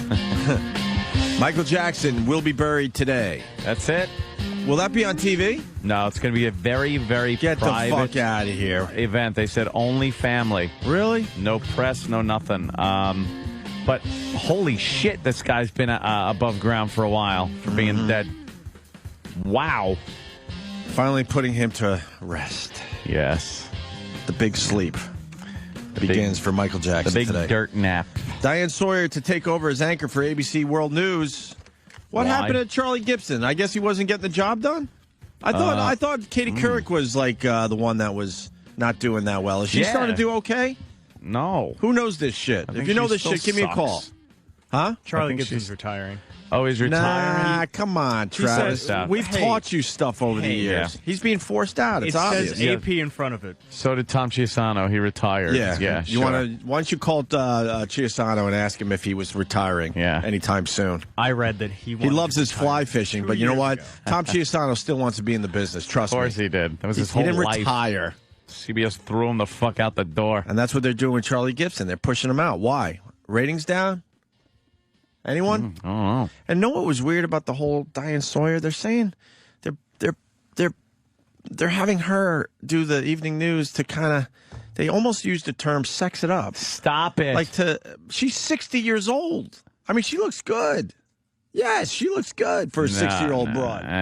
There's no such thing. It's just whatever it is. Let me try to find that ad because I think they said to. Let me see. Look at there's bees in here. I can't find the part where they said she's going to sex it up. Going to sex it up? Yeah. Well, they're trying to get the. This is what's weird. Sawyer actually, we say 60, she's 63. Gibson, Travis, who's retiring at the age of 66, really? He's retiring. Every single he's retiring. No. Every single network anchor guy has been there until he's just about falling apart. He said he wanted to retire in 2007. Nah, he doesn't want to So retire. he was actually doing a favor. Can I tell you something? We have very easy jobs. Ooh. We have very easy. Yeah, Bono without a shirt and without his glasses. Wow, Bono's got nice tits. Holy He's got fucking some nice shit. B-cups. What's going on with Bono? He's living a good life, Ed. He doesn't need to go to a gym. If you're Bono, you don't need to go to a gym. 49? Is he really? He kind of looks like Ricky Gervais. Yeah. Holy shit, he does. I love the Bono, but he's got to keep his shirt on. Huh? Wow, that'll open up options for my brother's 2U band. Now it doesn't matter if his Bonos are fat. So don't be fooled. Gibson either wasn't getting the job done. Well, most likely wasn't getting the job done, and they're going to move Diane Sawyer in there. It was something about his penis, apparently, because they're going for a vagina. Yeah. A dried up one, albeit. What But, do you think the three major networks will all have broads doing the evening news for us? Yeah. Because now we got 2 out of 3. Who's the third? I don't even... It's... Wait. It's... Brian Williams. Yes, who took over for Tom Brokaw. No, Brian Williams ain't going anywhere. No. He's doing good, I think. I would imagine he's the top dog in that arena. Yeah. So you got that going on. And something that I think is a about-time story, YouTube to offer online movie rentals. They're in negotiations with all the major movie studios, I believe. Yeah. And in the very near future, you'll be able to just rent movies on YouTube. I'm still not digging on YouTube's quality. They got the HD thing. It's not that bad. I know. It's getting there. No? Yeah. No? Pixelated and fucked up. Well, dude, they upload a billion videos a day. Know, What do you want from them? Believe me, if this was like... I'm kind of impressed with what they do on a daily basis. If this was a few short years ago, I'd be going, oh, my God, this is the best video I've ever seen online. Right. But... we do want quality. Yeah. We want quality so bad. Some news sites, it's amazing now. It's just very fluid, just high nice. def, real nice. Real nice. Speaking of which, did you hear? I think it's Sony. I forgot which company, but they're going to be offering 3D TVs in the very near future. Like when? That's Sony. I think they want to do it. I think they want to start introducing them next year. Next year, 3D TVs. Finally, Ralph Cramden's dream comes true. And Travis was all over this the other day. He was very excited about the. I think it's Philips that's offering the CinemaScope 21:9 widescreen. Like, wow. Meanwhile, there's no aspect ratio. There's no programming that's available in 21:9. So I don't see what the point of a 21:9 television. Yeah, that is a little crazy. You get on the bandwagon early, though. You know what?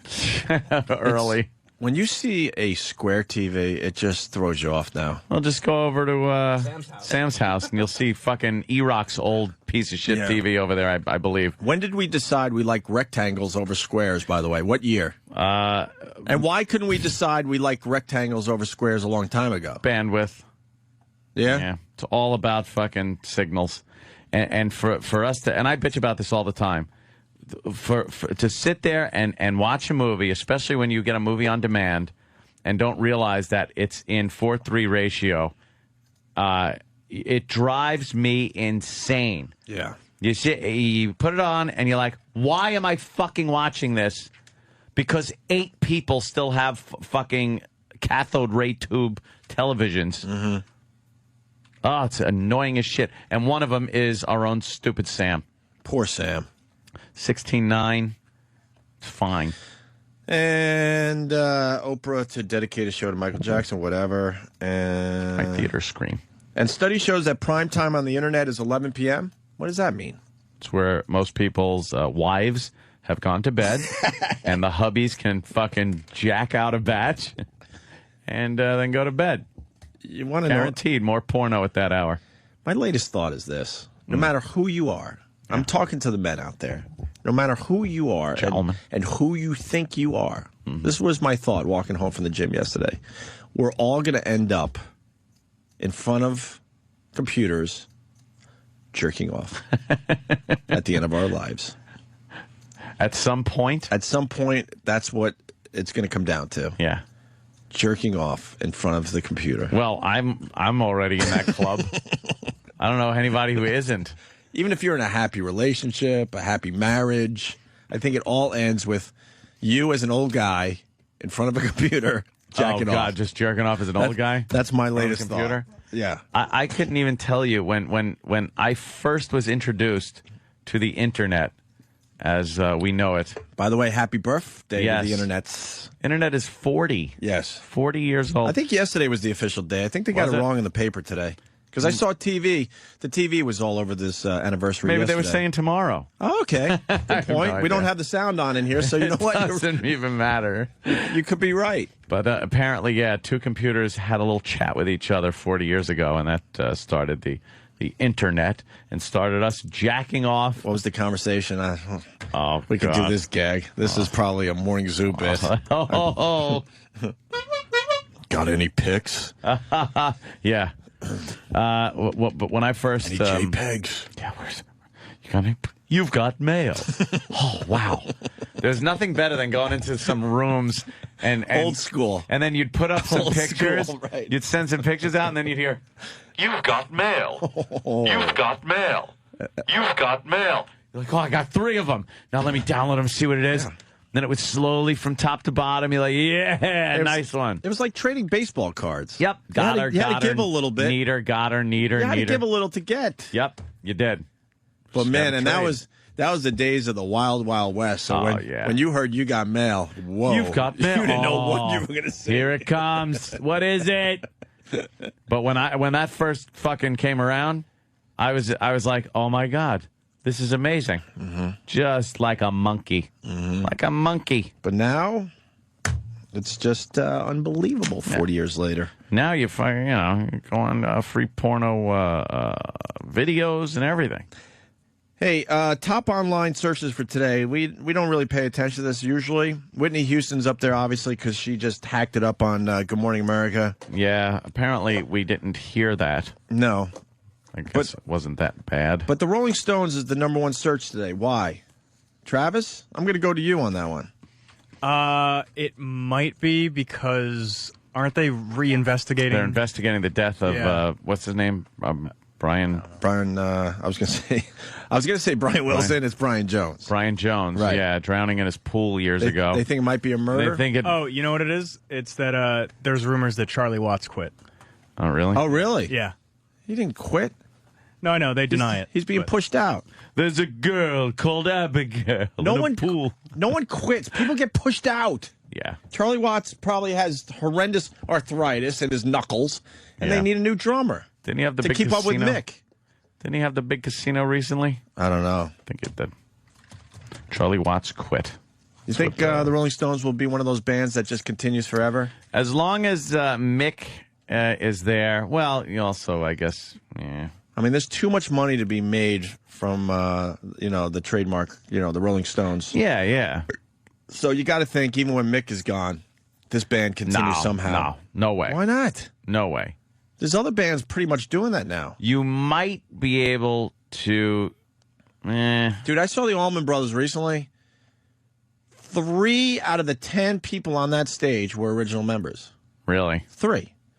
And Greg Allman plays part-time now. Oh, really? Just kind of pops in when he wants to? He walks off. And then he walks off the stage? He actually walks off, and Bruce Hornsby all of a sudden was playing the Greg Allman part for a while. What the fuck is that about? Who wants to see that? Unbelievable. And the other 2 guys are the drummers. Jesus. No one on guitar is an original member in the Allman Brothers anymore. And Greg Allman, he actually, takes a break. I think if Mick Jagger has to be in the Rolling Stones. Keith Richards too, but I think even if Keith dropped dead, if they picked up a popular guitarist that already has a name, they could probably keep going as long as Mick's still there. Once Mick's done, it's over. It's not like it's like the Who continuing without Daltrey kind of a thing. Yeah, but they could do some kind of almost make it like a tribute to the Rolling Stones, and then they'd start dropping the word tribute, because some bands do that now. Oh, yeah. And all of a sudden it's now the band again. Right. All right, why don't we move on? There was another fine home run call last night from John Sterling. And once again, I ask America, is there another sports announcer out there doing this horse shit? Yeah. And so far, we got one guy calling about the Penguins, the Pittsburgh Penguins announcer, but we didn't really find any good stuff, right, Danny? There's a clip on YouTube. Maybe the guys down the hall could get that if it's worth playing on the air. Because I don't want to just make it all about John Sterling, even though he's the worst. He is absolutely the worst. My Twitter went nuts last night because, what's his name? Henske? Oh, yeah. I guess Henske hit another homer. And my Twitter exploded. Hinske, yeah. Hinske, okay. Yeah, in the third inning, Hinske hit a home run, and I was just going, thank God Hinske hit another one, because I cannot stand what John Sterling says. What did we learn yesterday? Hinske with your... It was Hinske with your best shot. And he was over dramatic with it, and he goes, "Oh, Hinske with your best shot," as if it's hit me with your best shot. Well, Hinske hit another homer last night. Yeah. Yankees win again? Yes, the Yankees won. Damn these guys. Wait. The Yankees win. I see you throwing your arms up in the air. Yeah, you just don't care.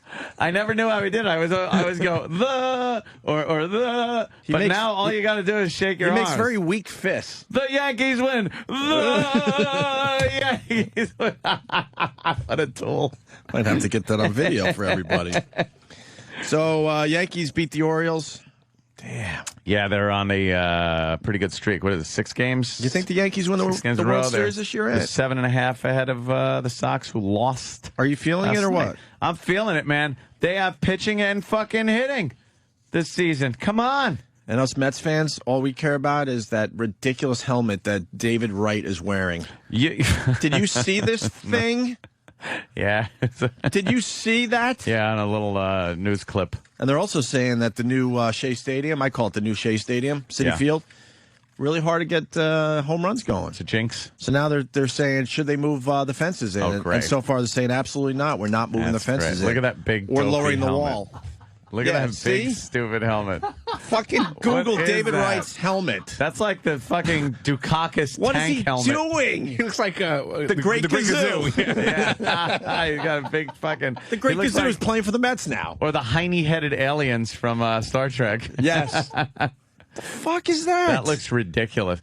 Well, the Mets pretty much look like a baseball team whose plane crashed on their way to a game. Like they're just all fucked up. Mm-hmm. So they really are done. Yeah, they're definitely done. So Hinske hit another homer, and here's John Sterling. And I hear it's even worse than yesterday. Than yesterday's Hinske home run call. The payoff. There goes to deep right center. It is high. It is far. It is gone. He's done it again. Eric Hinske. Hinske with your best shot. Eric Hinske drills into the right center field bleachers and ties the ball game at 1. He doesn't have any. He doesn't have any confidence in this. No, he was This trying to new almost one. sing it. He almost had a sing-song. You think, Hinsky with your bad shot. You fire away right at his head. Why doesn't the organization tell him to stop? I guess that means there's more people that enjoy the John Sterling home run call. I can't even imagine that. Because if public opinion was such where they hated it, the organization would say stop. No one really says they hate it, except us. Well, somebody tolerate it. Somebody over at CBS loves it, I guess, because that's like part of the opening. Like when Yankee baseball starts, like there was John Sterling calls that kind of open the game. Yeah. Why do we see things so differently than everybody else? I don't get that. The only thing I regret is that Jimmy Norton isn't here to hear that one because he hasn't heard Hinsky with your best shot yet. What's wrong with you? Tuesday, that's the first thing we do for him. Oh, I know. When he's Just back. play every Hinsky. Oh, absolutely. Hopefully Hinsky will keep knocking him out of the park. The best part about Jimmy, he just gets so mad. He gets legitimately angry. It just starts me laughing. Yeah. He gets so mad over this stuff. What the fuck is he doing? And wrapping up, I guess, the sports thing, Kurt Schilling. Remember good old Kurt Schilling? Of course. He has some interest in taking Ted Kennedy's seat in the Senate. Yeah. What does he know about politics? Well, is it that easy to be a politician, Ed? I think. And if it is, when are you running? Yeah, I know, right? I think he's Republican. Yeah, he's a Republican, and he's had his opinions out there in the press in the past. So I mean, what the fuck? But if he thinks a Republican's going to be able to win a seat in Massachusetts, he's out of his goddamn mind. But Kurt Schilling is, first of all, not from Massachusetts. He played for about 10 baseball teams. Yeah. People forget quickly. Mm-hmm. He played for everybody. But he was the big hero with the fucking period foot. Let's not forget period foot. Old period foot. So, you know. Dark Helmet. Yeah, are you punching up a picture of Dark Helmet from Spaceballs? Yeah, there's David Wright's fucking Wright. batting helmet.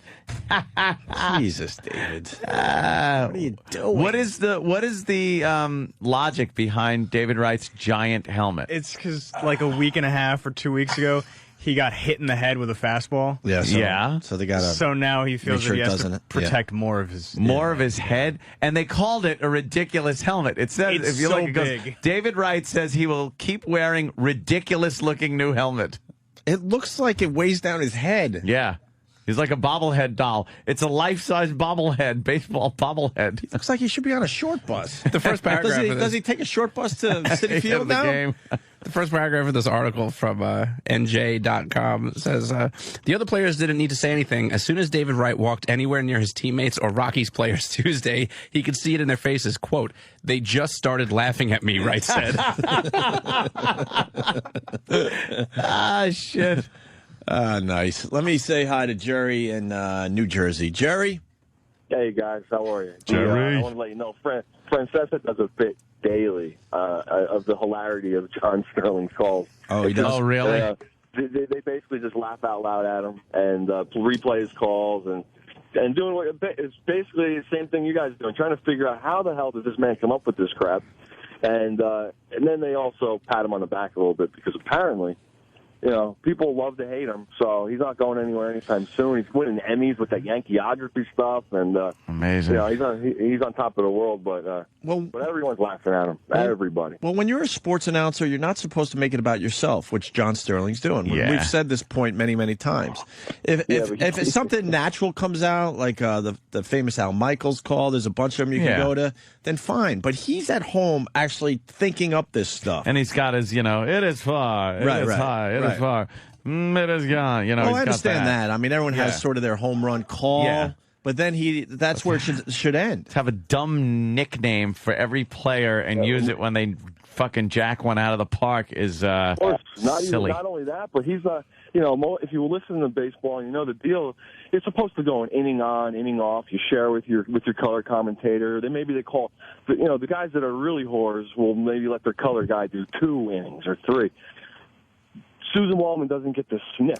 Thank God, though, because the only thing worse than him is Susan Waldman. I can't listen to her. But wouldn't that be great for us?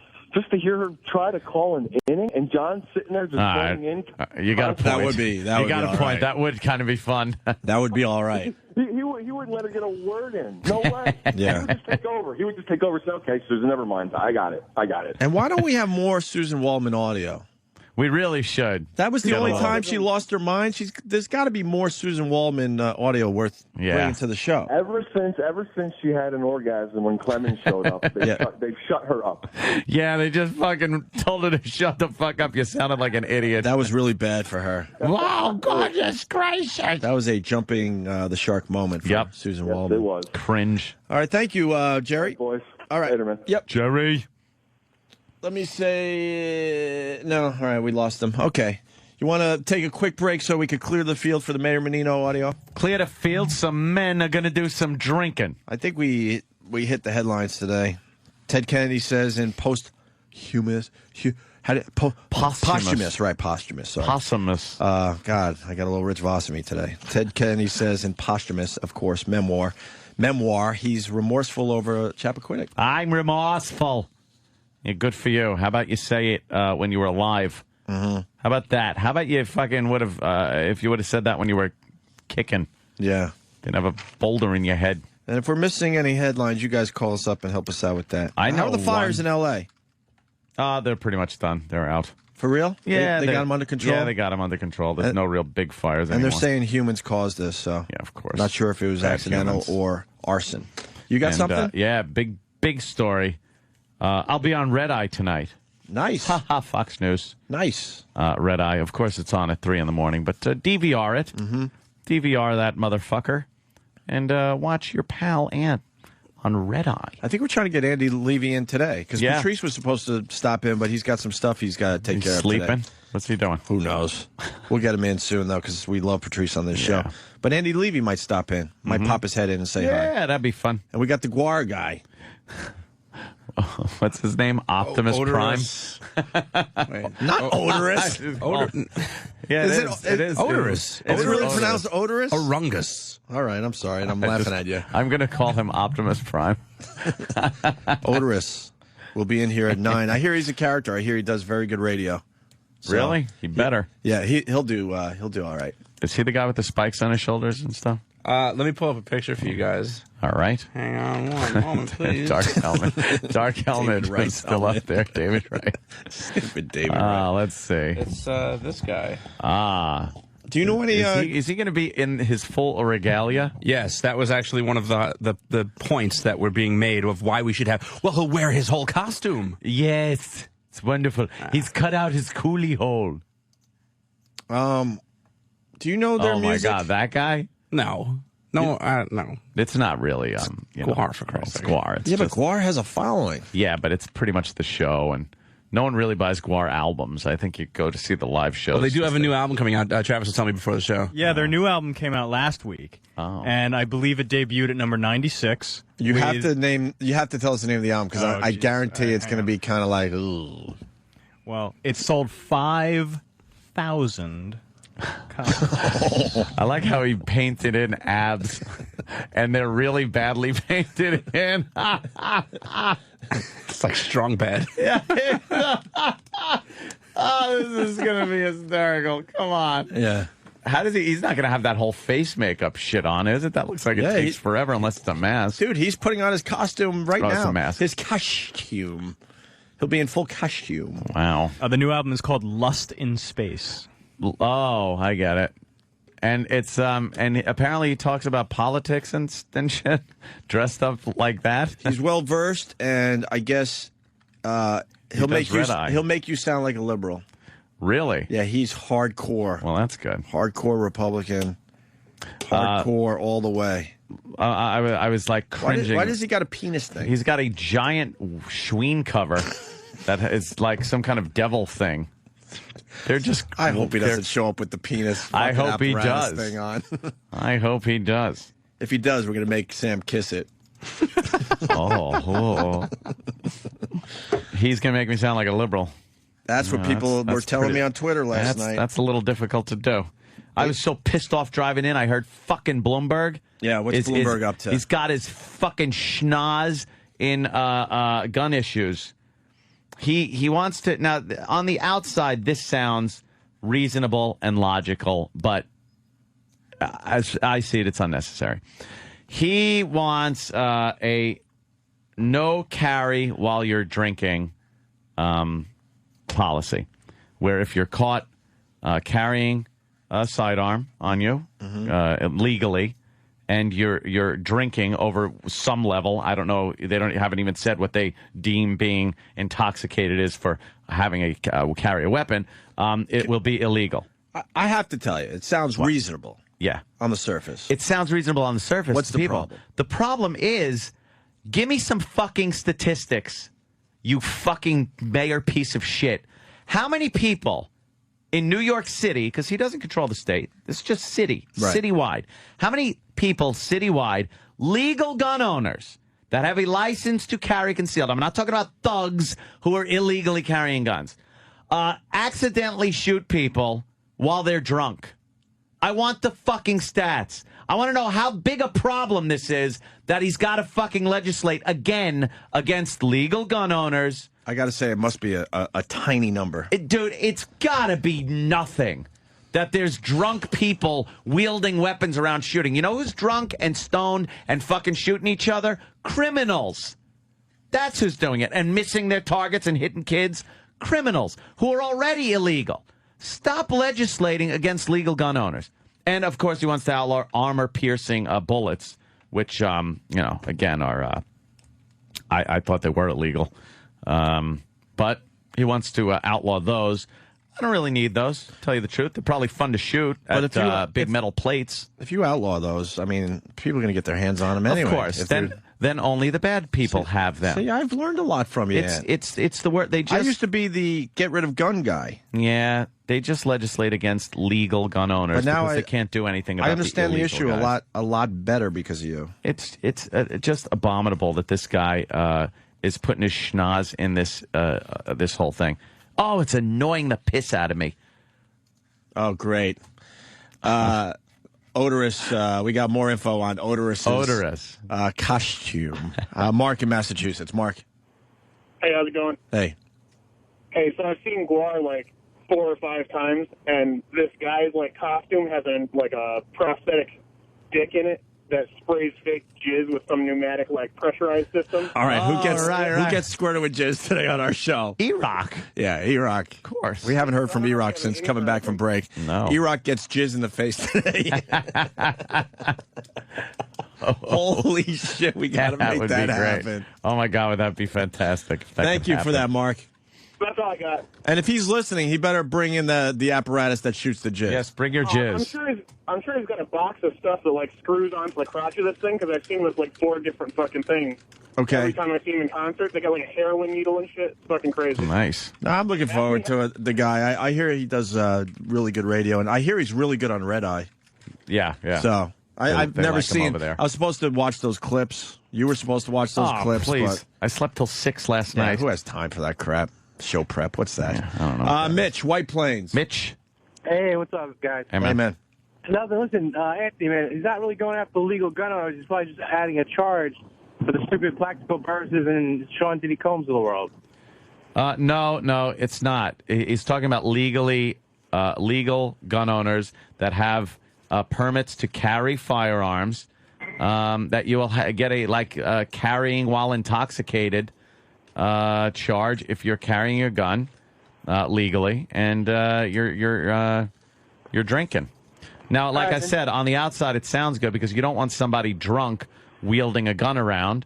But the fact of the matter is, I want to see statistics. I want to see how many people are killed, and not people breaking into their house or trying to jack their car, and the guy happens to be drunk and shoots the guy legitimately. I want to know how many people are killed tragically by firearms, by legally owned guns that are being carried legally, but the guy is intoxicated.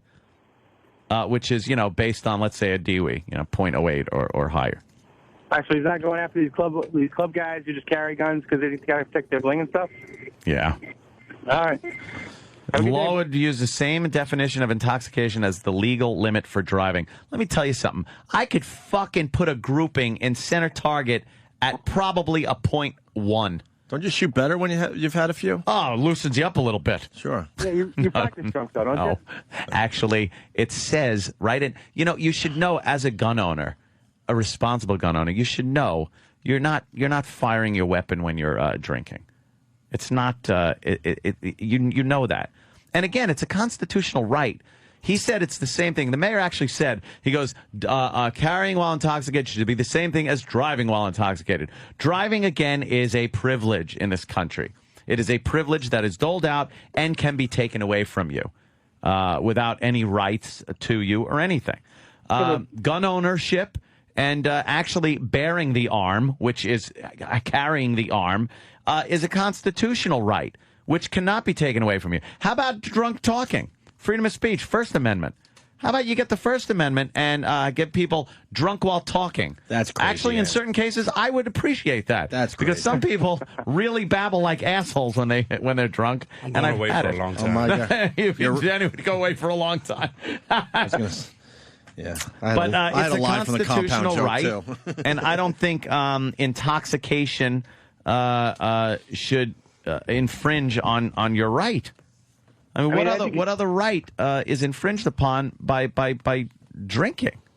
I think he's just trying to get these guns out of these clubs. I mean, that's the main issue, I think. Who gives a shit? We're not in these clubs. You know what? I understand that. I don't need Bub in the club. If people are firing off weapons drunk in the club, that's one thing. If they're firing off weapons and they're illegal guns, they're illegal anyway. So whether he's drunk or not, the guy's going to fucking jail. If you're a legal gun owner and you're blowing a .08, it doesn't matter that maybe if someone tries to jack your car on the way out that you can't now carry because you've had a couple of beers. Go fuck yourself. That's what I say. That's my opinion. All right. Thank you. All right. Have a good day, guys. Thanks, man. Jim in New York, if law passes, lots of cops will go to jail. Yeah, right? We love our cop friends. Responsible police officers put their guns away. Of course. Rob in Jersey. Rob. Hey, what's up, Bob? How you doing? Pretty good, Rob. Did you hear the Y.E. Yang call when he beat Tiger that the announcer was sitting on for at least the last 6 holes? It was Y.E.S. Oh, really? Can we get that down the hall? You guys ruined it for me. Oh, I had to turn it off. It was terrible. Zoinks. During our break, Tiger Woods, which one was it? The PGA Championship, right? PGA, yeah. When, Fucking, he loses to this Y.E. Yang guy who was like ranked, I don't know, 180 in the world or something. Tiger has a nice, comfortable lead and completely fucking blows it. And this guy was like, he had fucking ice water in his veins. Yeah. This guy just kicked Tiger's ass. They said his career earnings were something like $200,000. He won 1.7 for that tournament win alone. Dude, this was one of the biggest sports stories over the break. I know you hate golf and all that, but this was a biggie. This was a biggie. Him choking, I mean. Choking, and then you got this guy, he's an Asian golfer. Now, you know, the Asian golf world is out of their minds. Oh, boy. Now they're going to start chopping down all sorts of stuff to make golf courses, plowing over neighborhoods just because this guy won. That's how it works. All right, guys, punching out. Have a good one. Yeah, I'm going to try to find that. Thanks, Rob. Cool, man. All right, we'll break. Also, we're going to do the Mayor Menino debate that was live on TV last night in Boston. Hear him got try some to fine highlights from that. And I want to discuss the word shorty. Shorty as in the urban lingo? Yes. All right. I have someone that comes over the house once a week to clean up a little bit. Uh-huh. A little bit. Uh-huh. And she enjoys her music. Right. So as I'm playing Tiger Woods 10, I crank up some of these, I don't know, stations on Sirius XM that I didn't even know were there. Some hip-hop? Oh, boy. Every other fucking song has the word shorty in it. Really? Enough with shorty. I thought that was kind of a passé word. That's what I was sort of thinking. Yeah. They still do the bub and the club rap? and the shorty. And yeah. Every song is about shorty, though. We should do maybe a montage of shorty. We'll get into that after the break, too. Opie and Anthony.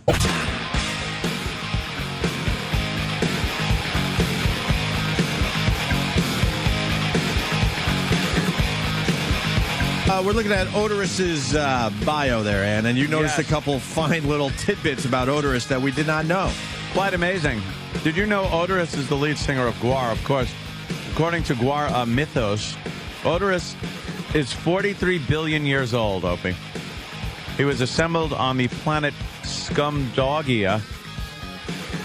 His father was reportedly a supercomputer, and his mother a petri dish.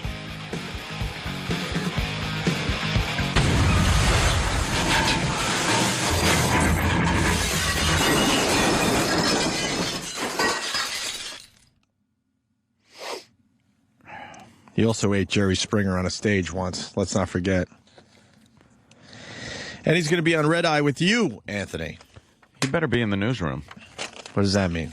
Well, that's when you get relegated to downstairs. By yourself? Yeah, you sit in a stool. What the fuck is that about? Where people are milling about doing work, and you sit on a stool with a light and a camera and a monitor. Why can't they squeeze you in with the big boys? Well, usually they do, but last time I was there, they had a last-minute guest, which was one of the Fox News guys. Right. So he had to sit up there because he works for Fox News. No, I understand that, but why can't they just make room for everybody? That makes it hard. If Well- you're in a studio by yourself as everyone else is having fun upstairs or wherever they are, yeah. that's got to be a hard thing to do. I'm just looking at him. World Series of Poker, and apparently there's some kind of law against wearing weird masks on your head. I tried to explain to them this is my real face. They shot me up with elephant tranquilizer and threw me in the back alley. Whoa. Oh my God, that's rough. That is I haven't seen a collection of degenerates and weirdos as vast since the last Republican convention. Not good, huh? So were you mobbed have you been mobbed while you're there by adoring fans? No, they drove me about 40 miles outside of town and dropped me in the desert. They're trying to pretend I'm not even here. After the show is over, I'm walking back down to the Rio, and I'm going to kill everyone. That guy's coming in, huh? All right. Oh, my God. We'll have fun with him. Who agreed to this? Red Eye tonight. Oh, I didn't. We both did it. Jesus, okay. Look at the video. We thought Patrice was going to be here. Yeah, see, maybe we should take people inside the show again. We booked the GWAR guy because we thought Patrice would just make fun of him. And now it's just me and Ant with the GWAR guy. So now what? Someone's getting shot with jizz today, though. We know that. They call him interplanetary correspondent? Yes. Hey, is E-Rock around? Will he agree to the jizz thing? I'm sure he is. Officially. E-Rock's a team player. Well, where's E-Rock? Oh, yeah. He's in the office. If he could come down here, because we got to explain the jizz thing to him. I guess the GWAR guy has a huge, like, penis apparatus thing that shoots jizz. Yeah. And we want E-Rock to take one in the face. How did... I'm just wondering how people worked on the news as Odorus was doing that. Because he's in a room where people are He's a bit of a distraction. milling about. Yes. Yeah. Here comes E-Rock. Yeah, take your time, E-Rock. I love the E-Rock's people lumbering. that slowly walk down the hall. You know what kind Lumbering. of pressure we have on a daily basis in front of live microphones? The least you can do is get down here quickly and help us out. I'm told that that penis apparatus thing, Yeah. it actually has its own name. It's called the Cuttlefish of Cthulhu. I don't know why, but that's the official name. E-Rock. Yes, sir. So the cuttlefish of what? Cthulhu. Shoots fake jizz. Would you take a load in the face for As the far show as we today? know, it's fake. Like I have a choice in this. Of course I'm going to have to Well, do we'll this. ask him what the jizz is made out of. I'm sure he's been working on... Made of jizz. It's probably his own jizz he just collects. What do you think he makes his jizz out of?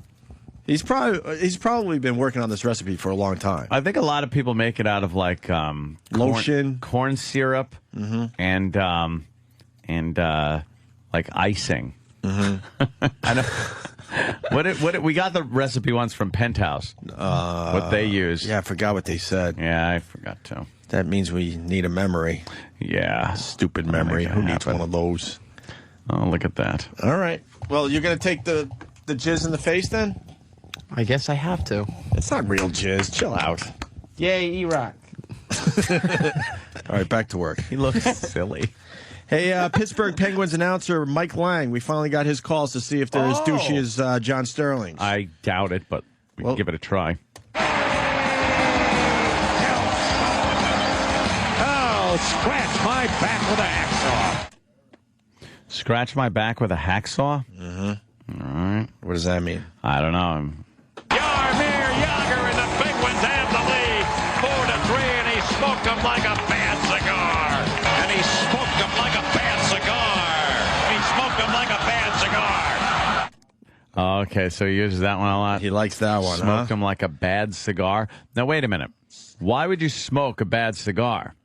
If he smoked them, he would smoke them like a good cigar, which is like you're really enjoying the smoke. You're really taking in the smoking smoke. it. Right. A bad cigar, you don't smoke that much. Hell You fucking take no. a couple of puffs and go, this sucks. Maybe he smoked them quick. Maybe bad cigars burn quick. You're just speculating completely. I've never smoked a cigar before. Yeah. Of course not. I would Look at say he smoked them like a fine cigar. That makes more sense. This guy's an idiot. And the Penguins take a 1-0 lead. Oh, get that dog off my lawnmower. What the fuck does that mean? Get that dog off my lawn. We could argue the cigar thing, but what does that one mean?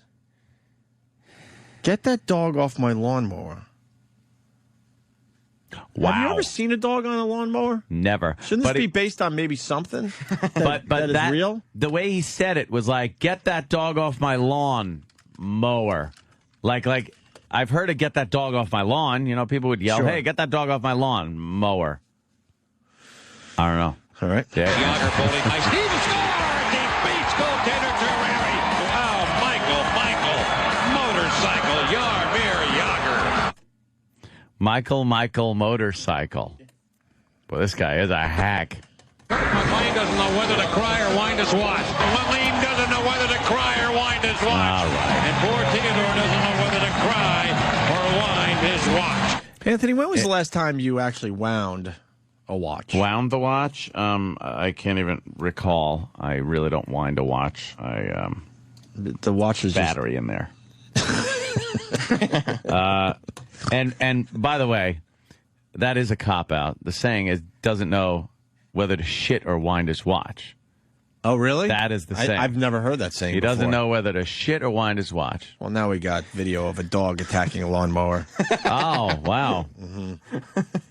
Oh, get in the fast lane, Grandma. The bingo game is ready to roll. Jerry Slinger with Yager cruising in front of the net. He gets the lead puck, turns around by goal by Yager. And get in the fast lane, Grandma. The bingo game is ready to roll. Oh, get in the fast lane, Grandma. The bingo game is ready to roll. Well, if it's a bingo game, it's coming up 68.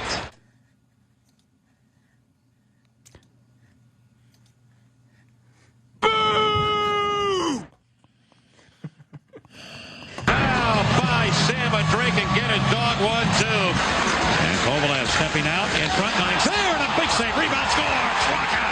And you can buy Sam a drink and get his dog 1-2. And the Penguins score with 3.5 seconds to go in the period. And you can buy Sam a drink and get his dog 1-2. Sam, by the way, just to take you a little inside here, and Sam is sitting where Danny usually sits for a few moments, and no matter what is being said, he is Googling pictures of it and shoving it up on the monitor at an alarming pace. A dog so drinking we saw soda. a dog on a lawnmower. Now there's a dog drinking a soda. We saw a grandma playing bingo. Like everything that happens, stupid Sam is popping a picture of it.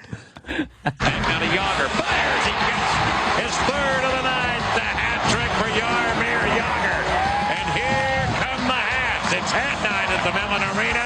Ladies and gentlemen, you got it. Elvis has just left the building. Why would Elvis leave the building for a hat trick? Maybe they put him over the top, like the game's done. Right, Yeah, I hear you. I hear you.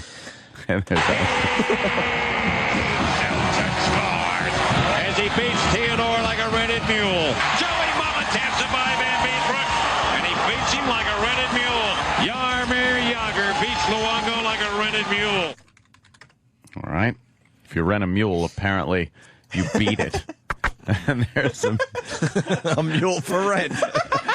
Sam found a picture of a mule with a for rent sign on it. On its side. Wow. Sam is just That amazing indeed at is Googling. a rented mule. Wow. 5 seconds to go. Loose around to the far corner. 2 seconds. The Penguins are going to win the Stanley Cup, I believe. Stelio shoots it blocked. The Penguins have won the Stanley Cup. Oh, Lord Stanley, get me the brandy. He worked on that one. Yeah, he knew. That was one he worked on. Yeah, it's just something a little different about his delivery that isn't quite. Is that Lord Stanley, Sam? Thank you. Good old like Lord Jack Stanley. Daniels. Every guy looked like Jack Daniels back then. Let's go to Bill in Pittsburgh. Bill. Hello, Bill. Hello. Hey, listen, guys, thank you so much for exposing this douche who's been doing this for over 20 years. He's driven me crazy. And, I mean, play-by-play, pretty good. Those calls, douche, chills. Yeah, I think you're going to hear every sports announcer come up with this shit now. I think this is the latest trend as far as calling games. I like his energy, though, as far as announcing a hockey game. Yeah. But then, God bless you. Like it doesn't sound bad. No, I don't mind when he's calling a game. I've actually heard him before, but coming up with that stuff, enough already. Really. Yeah, enough of the silliness. Yeah. All right, and let's say hi to Jeremy in Alabama. Very good news, Anthony. He has the perfect jizz recipe. Ooh.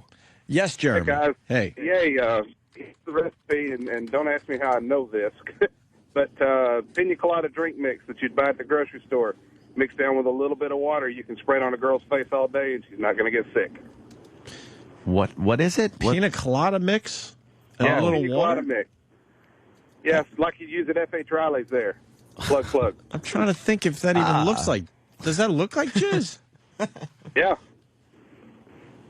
I guess it could, because I think that's what Bear from Maryland is saying. That's pretty much the same stuff. Oh, really? Pina colada mix is... Wow, Bear's going to back you up, Jeremy. Bear. Yeah, man. Yeah, man. I think what he's referring to is a product called Coco Lopez. It has like the same color, same consistency as a nice batch. And it looks like a can of bukkake.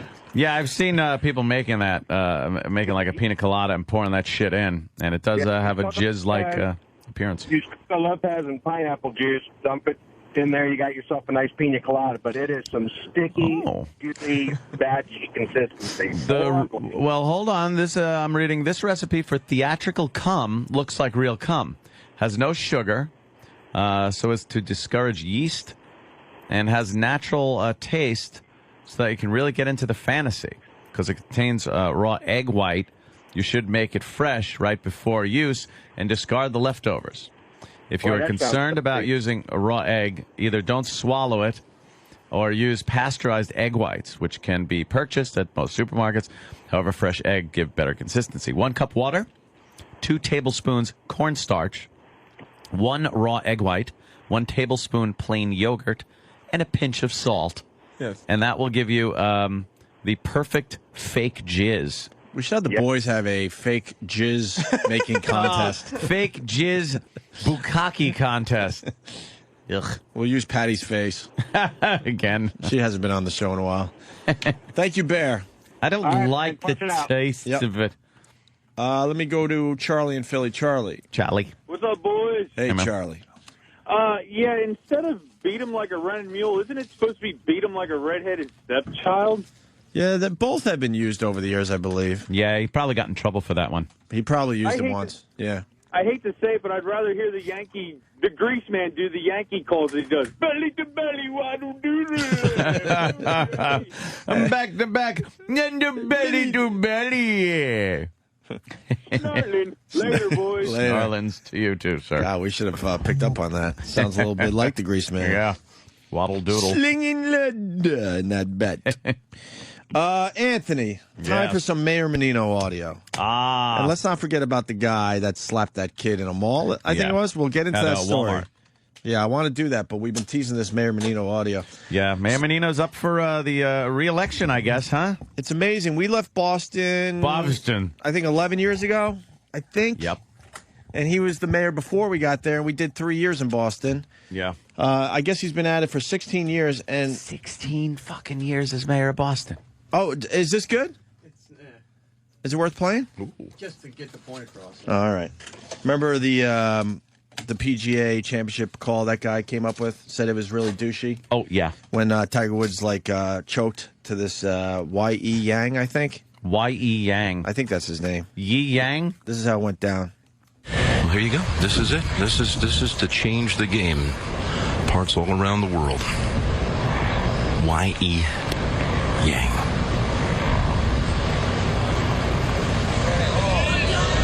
Y.E.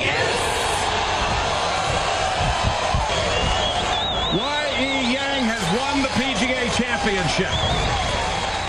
Y.E. yes? He goes, Y.E. yes. He was waiting to say that. Oh, was he hoping that went in? I think that's what it comes down to. When you know the announcer's been waiting to say the certain phrase, right. That's what drives me nuts. If it comes off the cuff. Didn't just pop into his head. Right. Yes, holy shit. No, he had that written down in front of him. He said, all right, if he makes this putt, I'm going to go waiting. with this. Yeah. Right. Well, don't mind me. What is that about?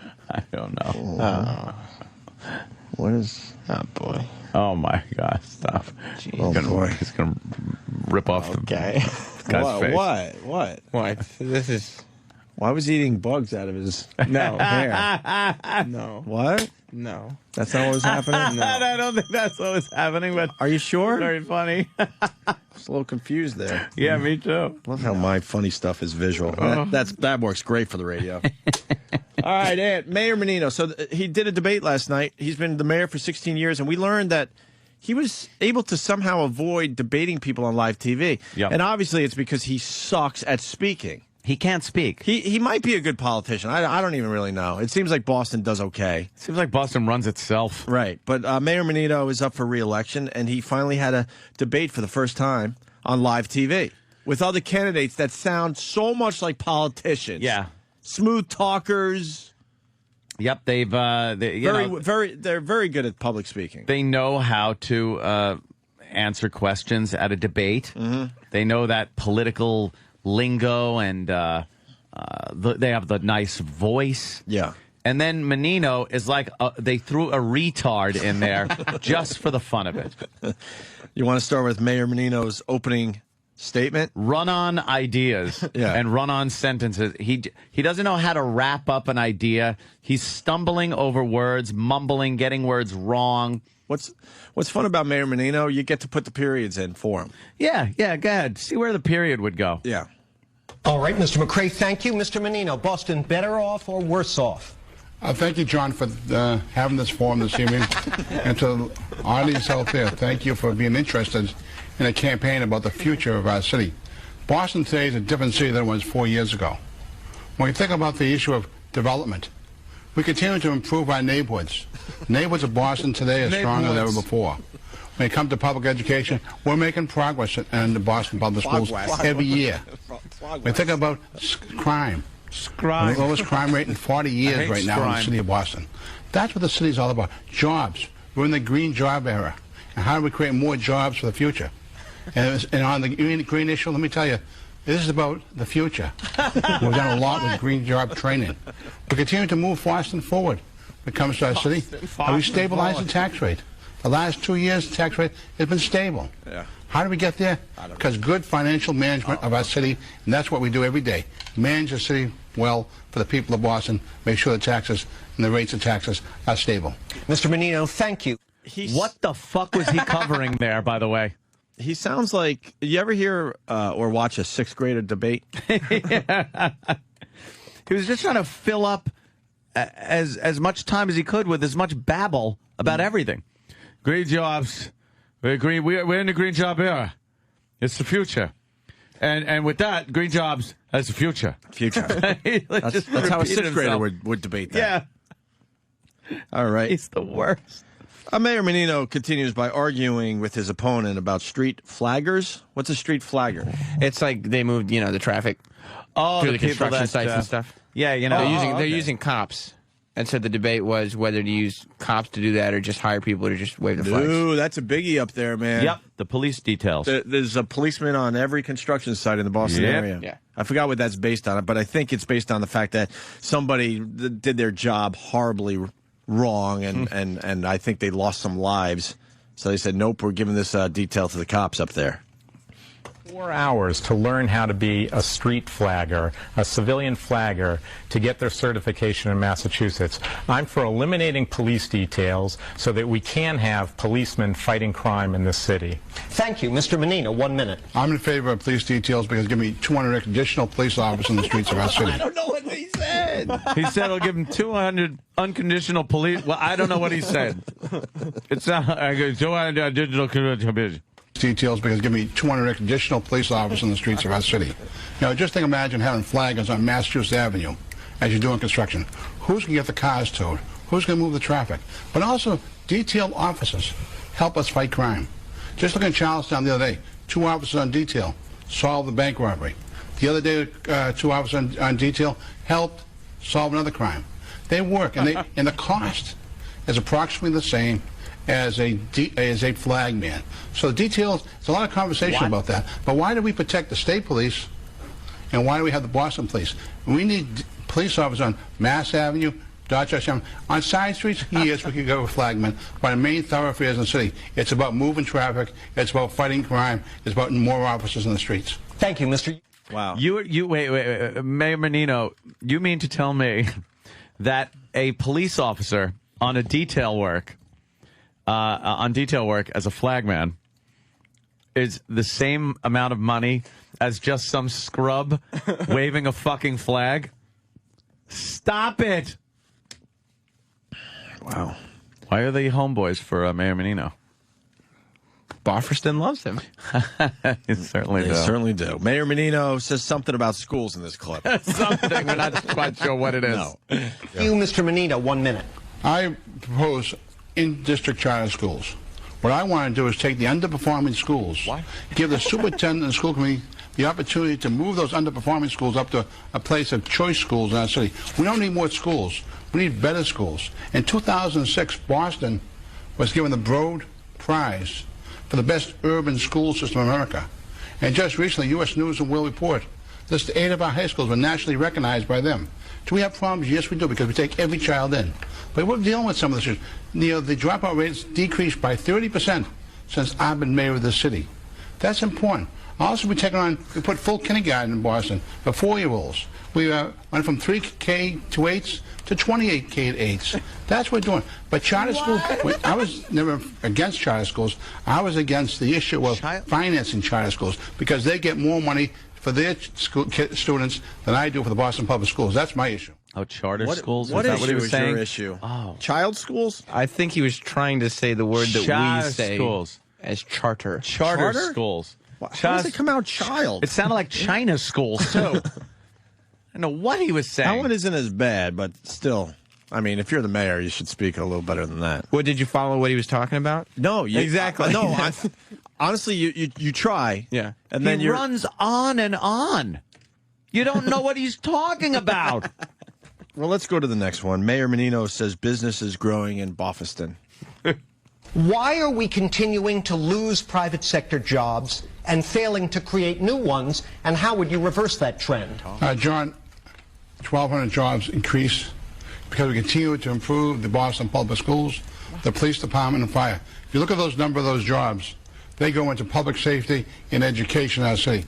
We're increasing our job. We just worked with one of the corporations to bring them to Boston. They're going from 700 jobs to 1,200 jobs. We continue to invest in new economies down the water from the creative industries of our city. We continue to do those things as we go through the difficulties of this recession that we're in. But I just want to say, looking forward, how do we look forward? Is look at the life sciences. How do we continue to invest in life sciences?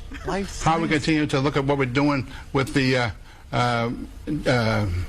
legal seafood development? How do we create all these things that continue to bring jobs to Boston? You know, the Municipal Research Bureau only looks at small numbers. We look at the big picture and how we create more people to come into our city, how we're helping businesses grow in Boston. That's what I'm looking at. Not then bringing in new people. Business grow in Boston. Precision. Thank you, Mr. Yoon. He ended with precision. Precision. And didn't he say he bringing more people into Boston for jobs? And then he goes, "We're not looking to bring new people into Boston." Yeah. He contradicted himself completely. There, a little bit. I think what he was getting at was there are new jobs in Boston because he opened legal seafood restaurant. Yeah. And you don't brag about 1,200 jobs in a city in like 16 Boston. years. Yeah, in 16 years.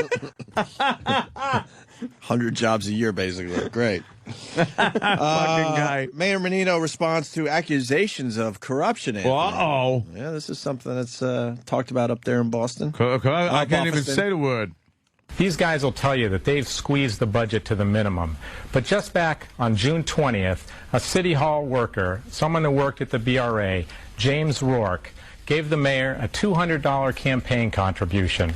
10 days later, the mayor sold Mr. Rourke a piece of city property assessed at $100,000. All right. You know what? You know what, though? This guy's got to relax. Why? He gave the mayor $200, and the mayor turns around and gives him a property worth over $100,000 for $200. Well, same guy. If there's corruption, wouldn't you think that number would be a bit higher? Maybe that's all you saw. A piece of city property assessed at $100,000 for a mere $5,000. This is the mayor's signature on the deed right here. Oh. This is the type of corruption that's going on at City Hall right now under the auspices of our political figures here. We need to stop the giveaways that's going on here. Okay, that's a serious, specific charge made against you, Mr. Mayor. I want you to take the first turn to rebut it. Go ahead, sir. John, Kevin, that's nonsense. You know that. John. That's nonsense. You know Kevin. that. John, Kevin. Oh, how am I going to... I don't know the other guy. I don't even know his name, but he at least sounds like a politician. Yeah. That's nonsense. You know that. And my record shows it. Mr. Rook got a piece of property, bought a lot. We have that program in the city of Boston. Land next to a person's home. We don't want to maintain that lot, so we sell it to the butter next door. We went to our legal counsel. We checked it out. So, you know, your charges are out of balance. Your charges are what? Out of balance. Out of balance. There's like out of bounds, out of line, anything but out of... He couldn't pronounce Rourke. It's his friend's last name. That Rook? We don't want to maintain that lot, so we sell it to the butter next door. We went to our legal counsel. We checked it out. So, you know, your charges are out of balance. Out of balance? Out of balance? Yeah, not out of bounds. He was trying to say out of bounds. Out of bounds. Oh, Mr. Rook. Mr. Rook. Mr. Rook. Mayor Menino gets snippy about the city budget in this next clip. Boy. Is this a good one? Oh, yeah. As a matter of fact, since January, the mayor has put $120 million into the bank. All right, rebuttal. That is not true, Kevin. It's Here's the document right here. One at a time, please. This is capital funds we use to pay our bills in city government. If you know how to do city budget, that money is used to pay our bills. And the city government continues to grow our expenses, our union contracts, salaries, operation. That's why we have the additional money. Exactly. It grows and grows and grows, but we don't get Union better contracts, service. too. Let me just tell you, the city has been lowest. We've had the highest bond rating of any of our city ever in the past. Why? Because we know how to manage our city well.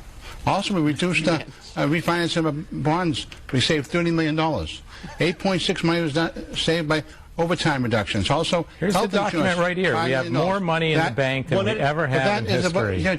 Kevin, we'll give you a lesson in budget management because you don't understand it. I was fortunate. I like you a lot, but you don't understand budget All right, management. let's let the other... You don't understand budget management. But this is the mayor trying to talk. He's on the run in this debate. Mm-hmm. Oh, boy, that one Kevin guy is really bashing him. He's got paperwork. He's got signatures. He's got fucking figures. Mr. Mayor, with all due respect, you have too much power. Your office has too much power. And unless we address that, none of the things that we've talked about on this debate are going to be solved as challenges that we're going to face in the 21st century. Go ahead, rebut him. Yeah, Sam, this is just me. It's the people who work for me who have a say in what happens to the government. I have a cabinet, over half of those individuals, over half of them, didn't work for me in the campaign. Most of my department heads did not work for me in the campaign. This is not about patronage. It's about hiring the best people to do the job. Calvin Johnson, Ed Davis, Barbara Ferrer. That's what we continue to do, is hire people who are experts in their field to help me do their job, because mayors can't do it alone. You need a good staff, and also you have to have neighborhood folks who call on every day to help you make decisions about how you move the city forward over the next several years. Go ahead. He's not rebutting the charges. No. He's charging that the mayor has too much power. And then he talks about his staff. Someone on instant feedback writes, super antenna, SUPERINTENNA, super antenna scoo ka me. And then writes, what the fuck was that?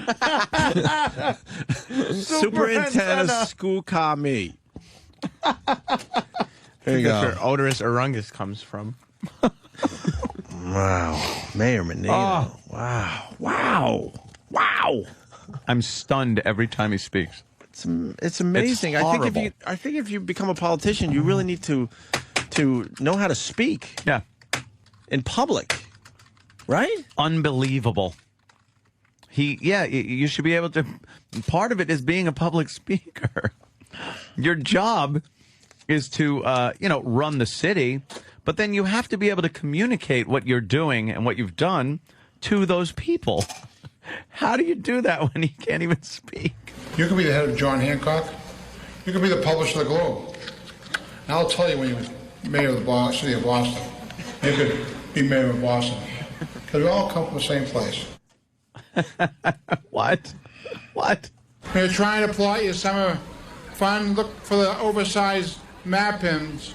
There'll be a different attractions across our city. Okay, I defy you. Go try to find a mapping. To tell me what the fuck he was just talking about. If you're in Boston right now, please try to find a mapping. Give me a mapping. And take a picture of that. A mapping? I've never seen a mapping before. What do they eat? What do mappings eat? These cost increases can get the way of having summer fun, but only if we let it. What? There's a mapping. Is that a mapping? Sam found some mappings. What's a mapping? Mappin Spine Jeweler. Mappin Spine Jewelers. That's not what it is. Oh. Mappin? Of course, some of the classics for you. It's Mother's Day celebration, our city. Come downtown, enjoy yourself. Give the Celtics the rousing cheer they deserve. A rousing rousing season in the city of Boston. Rousing season. You know what? And it won't even be close, by the way. He will be reelected. Oh, yeah. No one comes close to beating this guy. I don't get it. I'm really delighted to have you hosting our first ever joint ceremony of celebrate 2008 Boston Educators and Service Excellence Award winners. Eugehosen. What's Eugehosen? I don't get it. Yes, the number of individual homeless are down. Just two more for today. I was on Berkeley Street one day. Who was on the street begging? The guy you played cards with. Because he turned to alcoholism. And finally. But also, doing resumes. The other things they're going to teach you on Friday are very important. So, if I was you, but who was you to be there? Who's you to be there? Well, who's you to be there? We'll leave it there. We could go all morning with this. There's literally another 30 clips. He is 30. a wreck. And he'll be be mayor again. Let me say hi to Doug in Boston. Doug. Hey, what's up, guys? Hey. All right, he is an ass, and he cannot speak. But a mapping is a little blown-up corner down of if you ever look at a state map, and they have the city blow-ups down in the corner with all the details of it. Sure. That is a map in. It's 2 words. He's just a fucking mumbling idiot. Mapping? Oh, so you can't even really defend him. Did he even mean that? Yeah. It's a map. Yes, it is an actual thing. Okay. Thank you, He sir. just can't talk. Wow. Let me go to Michael in Virginia. Michael? Good morning, boys. Hey. Hey, when he holds a press conference, does someone next to him have an applause sign to let people know what's going on? Yeah, he's astoundingly... He's a bumbling idiot. Absolutely. You just can't hear. But he'll be the mayor again. Chris, Long Island. Him. Hey, what's up, guys? I heard if you ask Mayor Menino about the 3 branches of the government, he can tell you the House, the Senate, and legal seafood. Yeah, legal seafood. And Andy in Cleveland. Andy. Hey, as bad as Menino is, I don't know if I want to trade him for what we got in Cleveland. We got Frank Jackson. He's the anti-Obama. He looks white, but sounds like an ignorant black man. Oh, can we get some of that? Maybe we can find some audio of that guy. Yeah. Thank you, And sir. he's up for re-election. All right, yeah, we'll look into that. I appreciate it. Let's go to John in Salem, Massachusetts. Hey, how's it going? Hey, John. Offering some translation for Mr. Menino. Yeah. The summer fun after the nothing. Yeah. He just wanted to have everyone go to the beach and have some summer fun with a napping. It's a small Japanese child. I don't know if you've seen the videos online.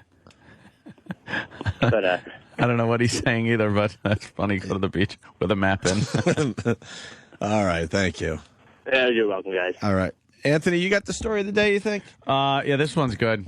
You know, this is one of those Chris Rock things. You understand? Yeah.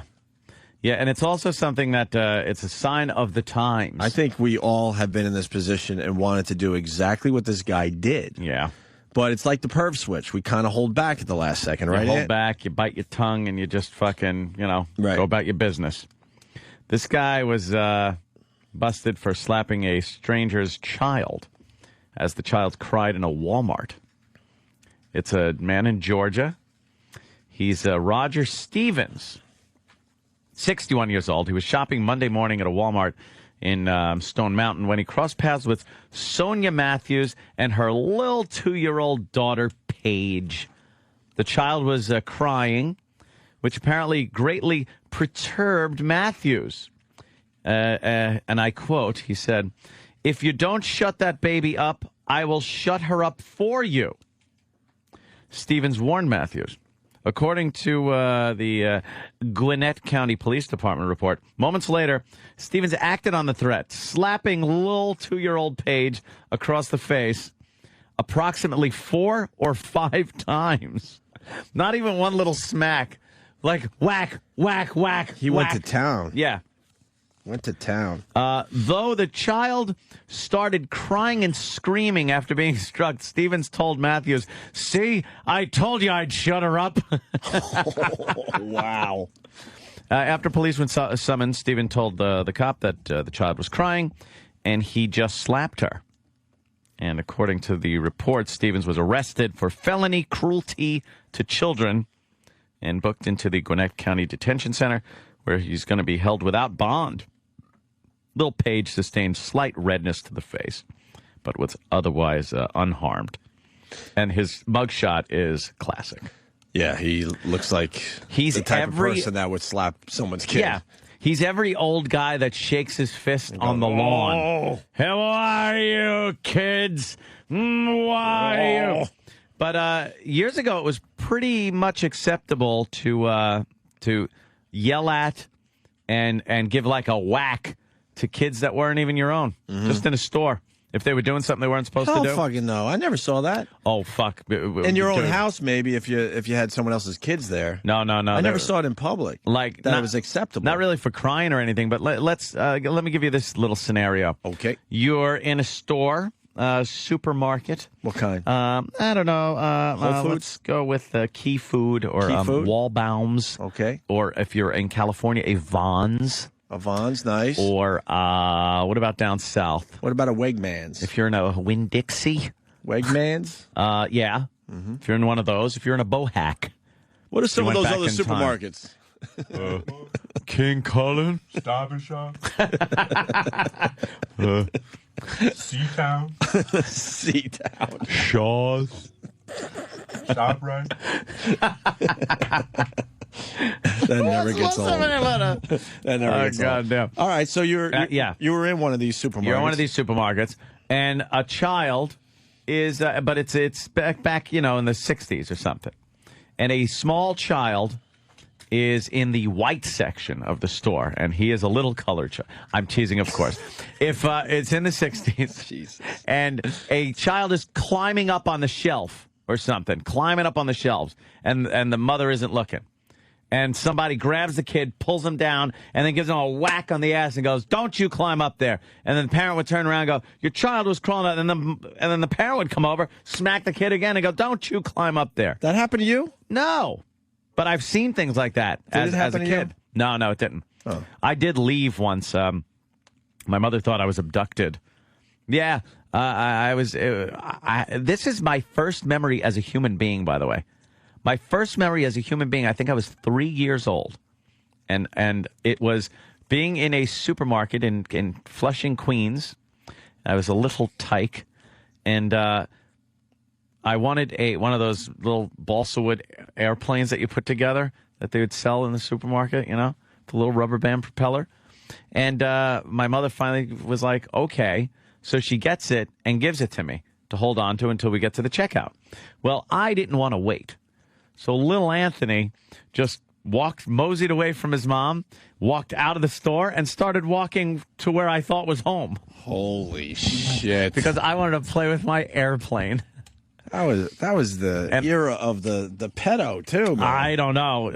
No one got me. They've calmed down that whole pedo thing for the most part. But when you were young, those vans were just circling neighborhoods, just waiting for someone like you. Waiting for a little tussleable-headed kid like me. You could have been living in a tent for 18 years. I know.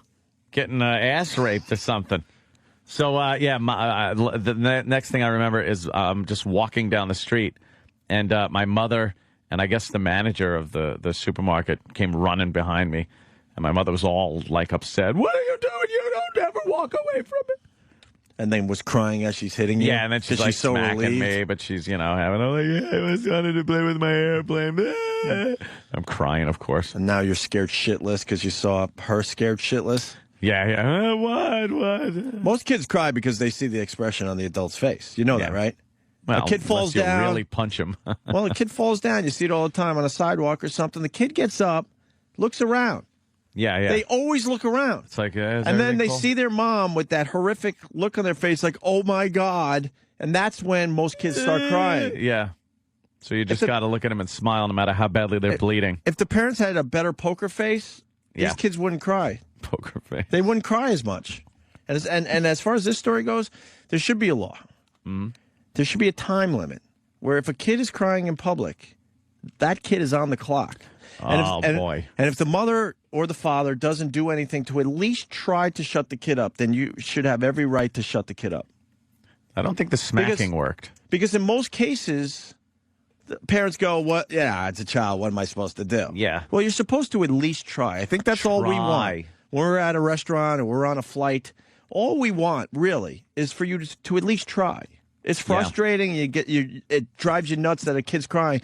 But what drives me even more nuts is with the parents sitting by and not doing anything because they just assume, well, this is what kids do. It's like I hear it all day, so it doesn't bother me. Right. I can tune it out. But if you don't try to shut up your own kid, then I think we should have every right to shut your kid up for you. Yep. Or just give it whatever the fuck it wants. Like after a while, you've passed the point. If it's crying because it wants something. Were you on the flight? With the candy? The candy? Yeah. And the mother? Yeah. That was you, right? Yep. We haven't told that story in a while, but we were flying, lucky enough to be in first class. It was all nice. Mother with a couple of kids, and the kid starts crying because all the kid wants is this candy that the mom actually has in her hand. Yeah. And she decided at that moment she needed to teach the kid a lesson at 35,000 fucking feet. No lesson teaching. In the middle of a 5.5-hour flight. Yeah. That it wasn't that she's going to teach the kid a lesson and not give him the candy. You give me the and kid Anthony whatever are he sitting there wants. like, just give him the fucking candy. Teach him the lesson when this plane lands. Exactly. Don't fucking start teaching a kid that he can't have candy. How long did the kid cry? Teach him a little lesson. And don't pump it up for the radio. I can't remember. At least an hour. Yeah. It was at least an hour. I put the headphones on and the kid cried himself out. Tuned out. And then finally it was over, but, it could have ended a lot sooner if the woman just gave the damn candy over. Some parents are very fucking selfish and thoughtless. Yeah, I agree. They don't think about anyone else but them and their stupid fucking offspring. Mm-hmm. It's like enough already. All right, are we ready for the GWAR guy? I think so. Are we ready for Odorus? Odorus? They've been pushing Odorus on us for weeks. Yeah. And nothing against Odorus. I just don't know much about him. I don't either. I know I've seen GWAR over the years. Just seen him. Mm-hmm. I've never gone to a show or nothing, but they they kind of have something going on.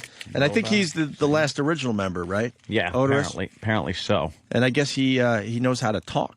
And he's going to be on Red Eye with you tonight. So yes. So you guys better get along here today. Yeah, we'll be fine. All right. We're gonna get ready for Odorus. Urungus? Did he bring his fake penis thing with the jizz? That I'm not sure about. I did see him pretty much nude in Steve's office. Oh, well, that makes sense. What does he look like without the costume? Because he's a little scary when he's all dressed up. I just walked by very briefly and just saw what looked like a tall man wearing like a black Speedo thing. Getting filleted by a large man with a mustache. You know, and I didn't really feel like standing there and like looking in to get a good look at this pretty much nude man, so I just kept on walking. Yeah. Steve. Steve, what do we know on Odorus? Is he psyched? Yeah, he's really excited. Apparently, he did. Odorus did Red Eye last night, and apparently got into it with Adam Carolla. Oh, he did it last night. Yeah, he did it last night. I thought he was doing it tonight. See, the bio said tonight. He got into it with Adam? Got into it with Carolla, who is apparently too cool for the room. I don't really... Adam's always too cool for the fucking room. He's got to lighten up. We'll have to ask him what that was about. Yeah. He really has to lighten up. About? And they just went at it about what? They went at it about, I guess... Yeah, I guess... That's him without his costume? He's just some dude. Are you kidding me? That's so funny. That's Dave. Come on. He looks like a computer tech. That's him? Well, his father was a computer. I Oh, believe. really? Oh, that's right. Yeah, you're The right. bio said. I forgot. He's That's him without his costume? billion years old. Oh, now this is going to be easy. Yeah. Now he's See, he should have never let us seen him without the costume on. Well, he's made. There's videos of Dave on YouTube. Calling him Dave now? Well, that's He's just Dave. I'm sorry. That's his name. Well, it's no big mystery. His real name is Dave Brocky, and that's and there's videos of him making the Odorus costumes. But once he's Odorus. And I said, so Dave, you going to break character? He goes, well, they can try. I was like, all right. Did he bring his Schween? Oh yeah, he's got it on. Is it loaded? I can't tell. I don't really know. It's very large and bulky, so it may be. You mean his real dick or the mechanism? No, the mechanism. What was it? The Would you take a shot of jizz from the fake apparatus? I don't know. I don't really. I don't know. A lot of people would consider it an honor. Yeah, I know. I'm not one of those people, though. Oh, okay. That's him. All right. That's so funny. Him without his makeup. That's on. weird. That's Dave. God. But we're going to meet Odorus. Looks like Laszlo a little bit in that shot. Okay, we'll take a break and we'll get Odorus in here, all right? Rightio. Cool.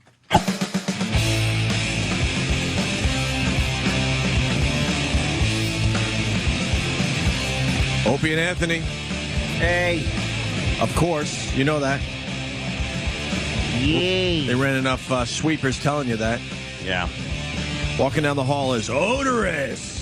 Is he going to From be? GWAR. I try to talk to him. Oh my God! I try to talk to him as Dave because we saw him without the costume on. There's a picture that we took. Yeah. And I go, hey, could you just talk to me as Dave for a second? Because I've never met you. He goes, sure. But then he never talked to me as Dave. This is just silly. Look, this is just silly. Why is it silly? Dude, he's like his big dick thing. Odorus is walking down the hall God, from GWAR. Look what's flopping, Anthony. I see it. His Schween. Yes.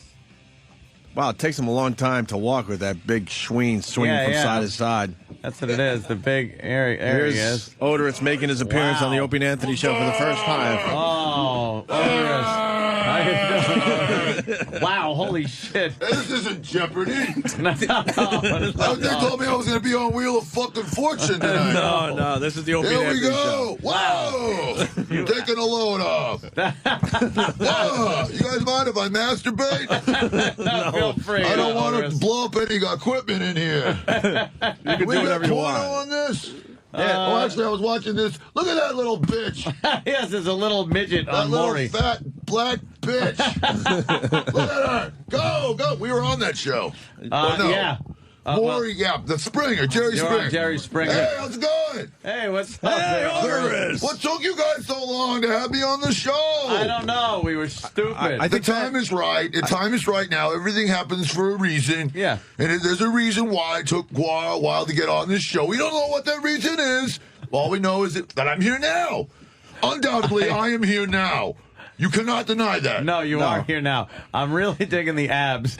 Yeah, six-pack abs. I'm ripped. I'm just fucking ripped. You must go to the gym every day. Oh, God, I'm just like, never, actually. I don't work out. That's bad for you. Dude, what is your schween made of? It looks like this is made out of...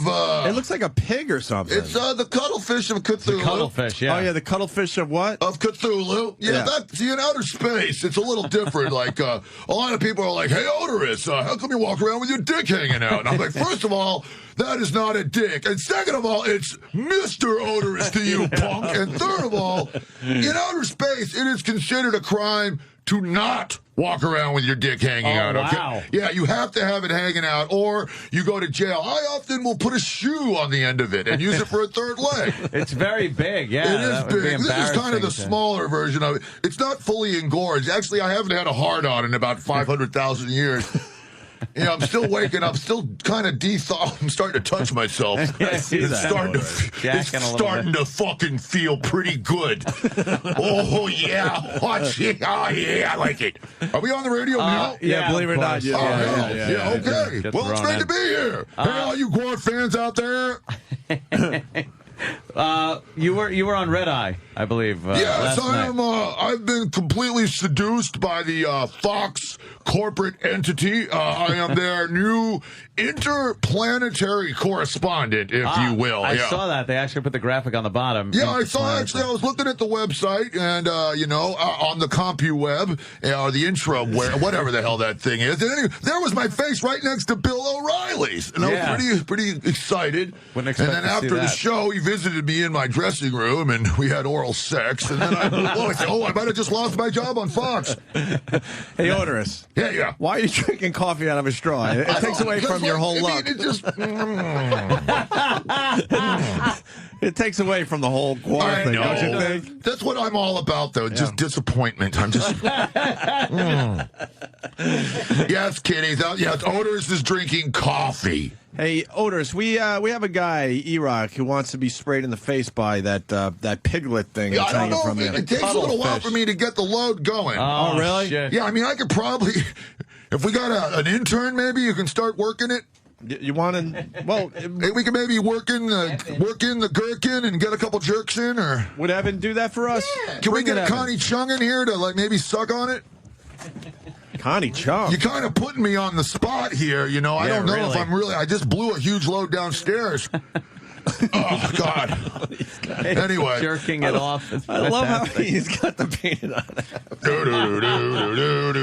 Oh, hey. Anyway, he's got a Metallica T-shirt on. Is that all right? What? Yeah, they want. What? Would you suck me off? I'll give it a shot. Try to jerk on it here for a sec. All right. Touch it. Wow! Yeah. Hold on, I'll think about my mom. All right. Evan is now touching. It's just not working. You're not doing. Get out of here! You make me sick. You didn't like that? What is it? He's not pleasuring me like he should, like Connie Chung would. Well, how about E-Rock? I'll let anyone get here and suck my dick. This guy's a giant fan. I'll get on. This is Graham, our new intern, and he's stroking the piglet schmeen hanging from Odorus. Alien dick. It's not working. We need more interns in here. Come on, get over here. Goddamn, get a fire hose on it and kind of try to cut off the schmeen now. Tickle the balls. Oh, he's grabbing the balls now. I have shit myself. That's what we got to go now. We're starting to get something happening. Oh, just stop. It's a failure. It ain't happening? What is going on? I thought they laughed the velveteen touch of a dandy fop. Hey, E-Rock, why don't you give it a try? How many people can... No, E-Rock will... I'm not good at this. Just maybe kick it. Yeah, give it a kick. Kick it. Kick it. Go ahead. Oh, shit, E-Rock. Jesus, E-Rock, you're a little angry, aren't you? Guys, I mean, come on. Can we talk about something else except my fucking cock? Yeah, if it wasn't so, right out there. Well, look, I'll tell... All right, he's hiding his cock. How long have you been with GWAR? I am the original, the prototypical, the one who has been there. I mean, we are actually been together as a rock group band for over 25 million years. But you see, we only were de-thawed recently. I don't know if you're up with your GWAR lore, but we were trapped in Antarctica in the frozen ice, so the story goes. Sleazy P. Martini, our manager, was on the run from the IRS. He was shot down over Antarctica. Wow. He stumbled into our tomb at the precise moment that the ozone had burned a hole through the ozone layer because all of those poofy hairspray bands like Britney Fox were using too much of that stuff on their big poofy rock and roll wigs, and also Bret Michaels is bald. I was so glad when he got hit with that piece of scenery. I thought that was fucking hilarious. But anyway, what was I talking about? Oh, yeah, and then we woke up and Sleazy was like, what a great band. What's the name of your band? And I looked back at him and I said,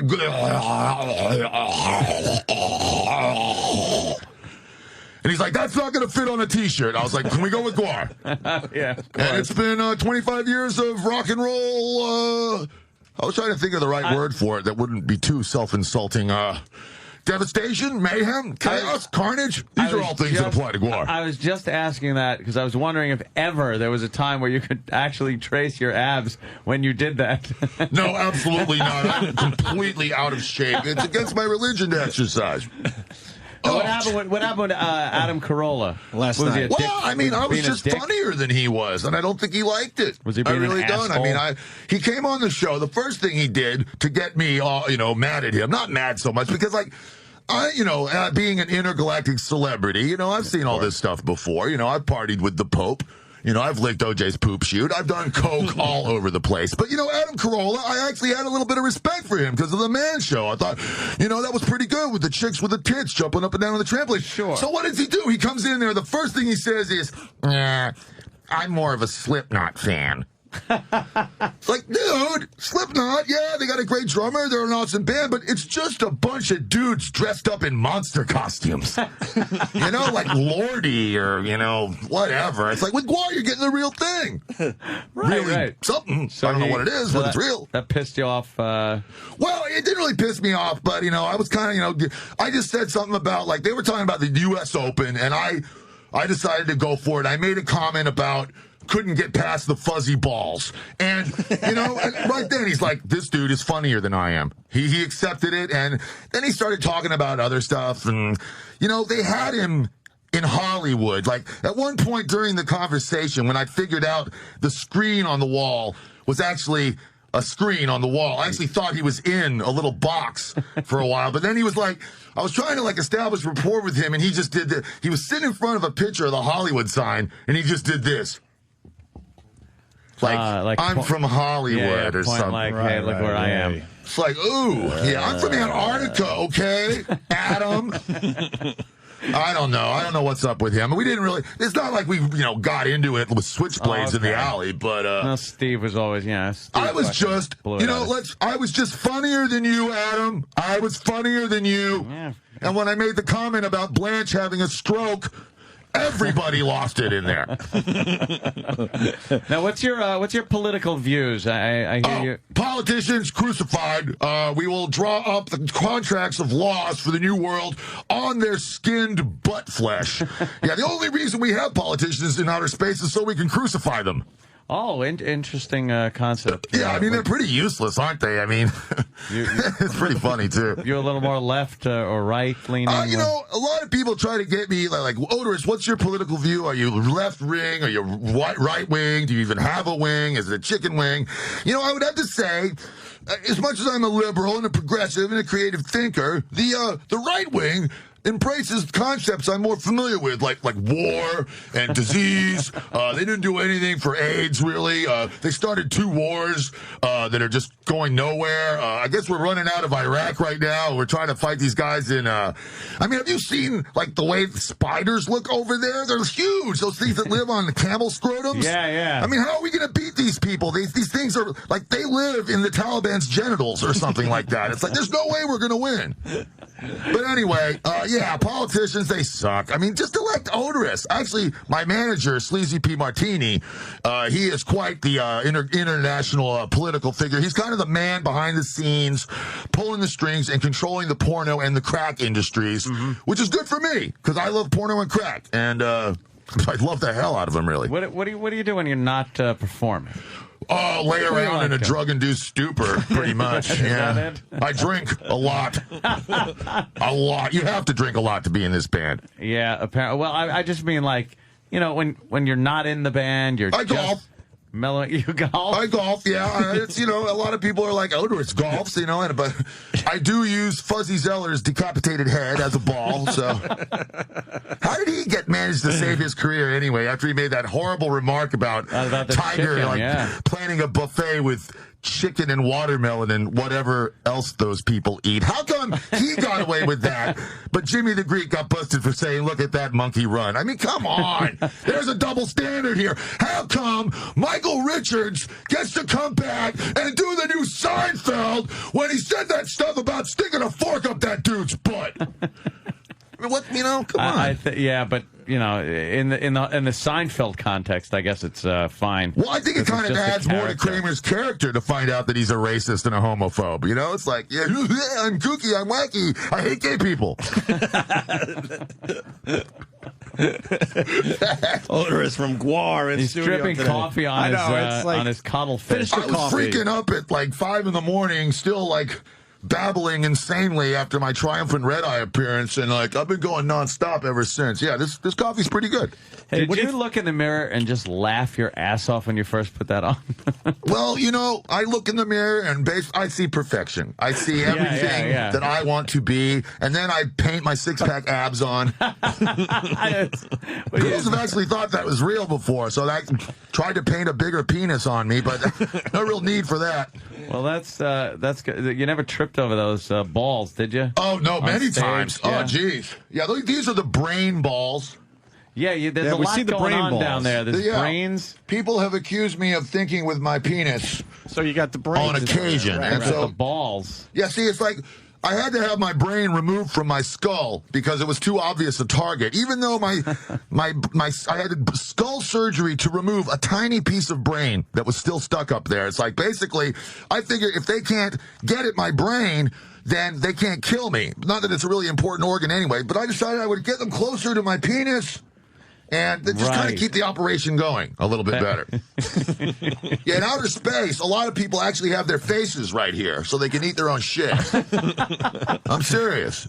Let it be known he just pointed to his taint ball. a face is a taint in outer space. I do miss outer space. Hey, what do you think of what's going on in music these days?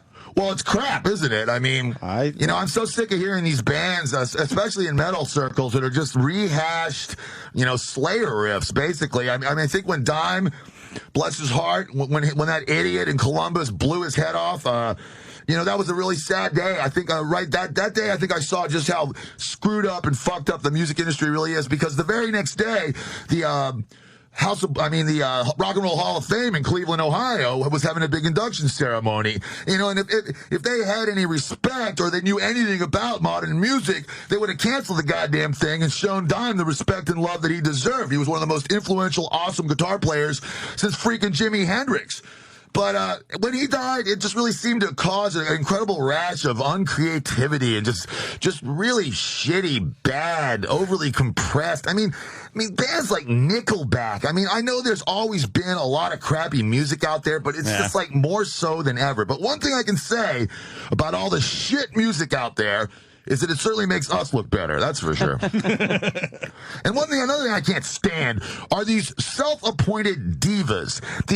These useless, my dad works for the studio, you know, surgically augmented, fake-tittied, no-talent bitches who, like, put out one song with them caterwauling about how much their fucking pussy hurts. And next thing you know, they've got this big, I'm a diva my ass. I would like nothing better than to see a wild pig chowing down on Christine Aguilera's diseased twat.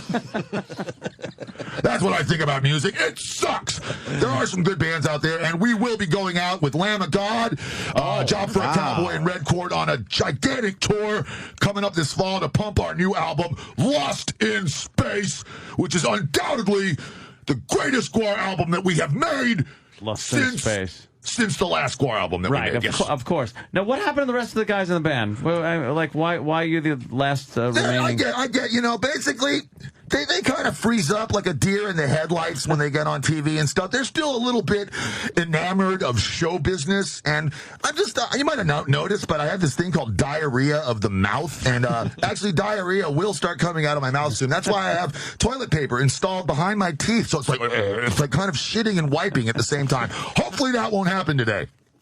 But what happened to the other guys, like the original members? Oh! They die. They die, or they have drug overdoses. They're torn apart by dinosaurs, or even like in the case of Joey Slutman, one of our original singers, they go insane. Yeah, and run off down the street, hurling pieces of armor over their shoulder, only to be run over by a bus. Basically, now that we've solidified Odorus, Beefcake, Ballsack, Flatus, and Jizmac, and of course the slaves of GWAR, combining to make a entertainment juggernaut of Goliath proportion. And, we're here to get rid of all the crap, play some fucking heavy metal, chop off some world leaders' heads, core out Lindsay Lohan's diseased twat.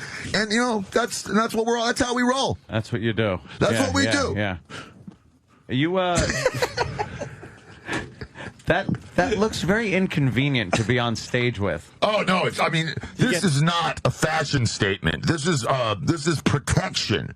Like I do shows, and the next thing I know, Sawborg Destructo has descended from the heavens, flown in through the roof, and is trying to saw my scrotum off. Right? Yes. Rod Stewart never had to deal with that kind of stuff. No, he didn't. Granted, he might have had to deal with having 12 gallons of semen pumped out of his stomach. Yes, we did hear that might have been my semen, actually. But, he never had, like, Gorgor chewing on his head. That's not, a lot of people are like, oh, GWAR, it's just a big act. All you do is play these stupid fucking songs and dress up like monsters from outer space. I'm like, yeah, and? But I will put my band up against any of them. I defy Kerry King from Slayer to play a ripping solo while there is a dinosaur chewing on his penis. Yes, it's kind of it would be kind of rough. It is. So I dress like this to protect myself from my various enemies. But you will notice, yes, my dick is hanging out. It's against the law on my homeworld to ever cover my phallus. Well, why would you want to? I know. It's got to breathe. Yeah. I've got to, slough off the old skin. It's kind of like a rattlesnake, Yeah, it's quite disgusting. What about your audience over the years? Any changes there? Yeah, it's really, really interesting. GWAR started pretty much the first couple of years of GWAR. We were still thawing out. The music was fairly primitive. So we got our start in the punk rock scene. Now, as we finally came to room temperature, we got a little more dexterous with our fingers, and we started playing more heavy metal. We moved into the heavy metal kind of zone, but we took all our fans with us from the punk rock zone. Well, now what you've got, after 25 years of this never-ending plateau, that is my career, we have got whole generations of GWAR fans coming in. Like, for instance, last year, it was GWAR Dude, his child, and his mother, all wearing GWAR suits covered in blood, begging for me to blow a filthy disease load of odorous semen right in their faces. The old lady was loving it. So our demographic is slowly spreading, very, very slowly. Like most bands, they'll come out, they'll do okay, they'll put out a couple of hit records, and they'll slowly decline until finally they're playing the state fair. With GWAR, it's been like a never-ending, slightly inclined plateau. Every year it gets a little bit bigger. Now that I'm on your show, I can only think that, it's right around the corner, whatever that is. But for GWAR to finally bust out and do everything that we know GWAR can do. I mean, it doesn't matter if we get fat or old. Right. You know, I'll just paint another 6-pack abs. I might even have 8-pack abs. You can paint as many abs as you want on that. I could, and I really can't even paint. So it's family entertainment now is what you're saying. Yes. GWAR, it's 25 years of good family entertainment as long as your family are a bunch of pig fucking sodomites.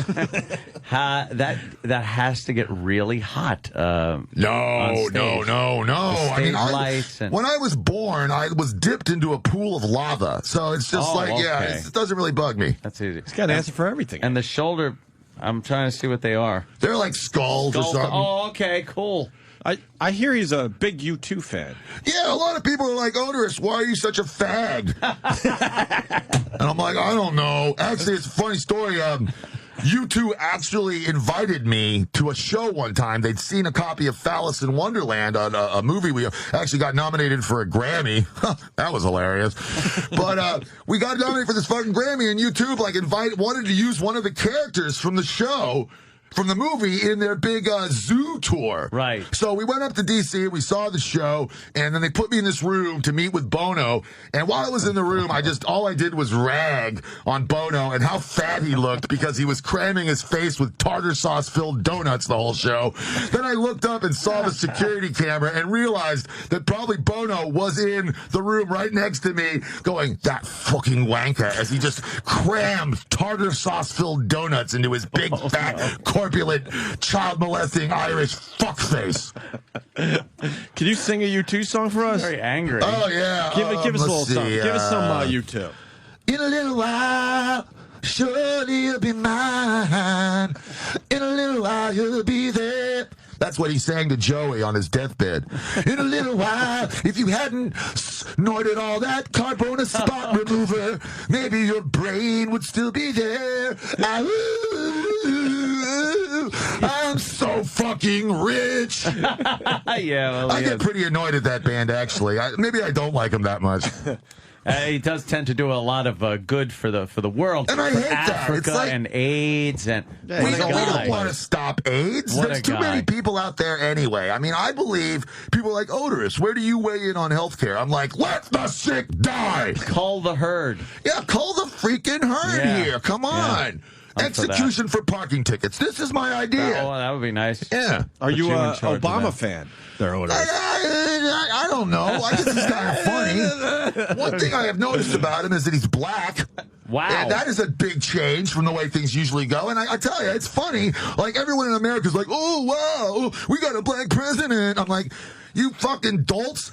The whole rest of the world has had black presidents, female presidents, Ecuadorian. I believe the president of Ecuador is a black Ecuadorian woman or something like that. It's like, but it's not exactly a groundbreaking decision, but, you know, I must say, everyone's starting to rag on Obama right now, and he's starting to look positively harried. And I just want everyone to remember Bill Clinton's first year when he was doing that whole gays in the military thing. Yeah. He's off to a shaky start.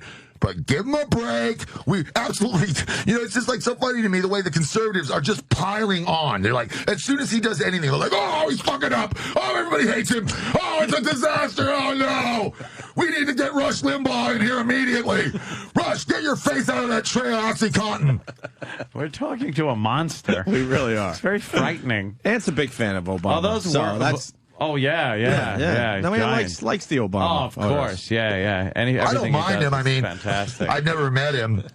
So, I don't know. I don't think he wants to meet me. I love it because his hand is always in my fucking pocket. Yeah, did you see him kill that fly?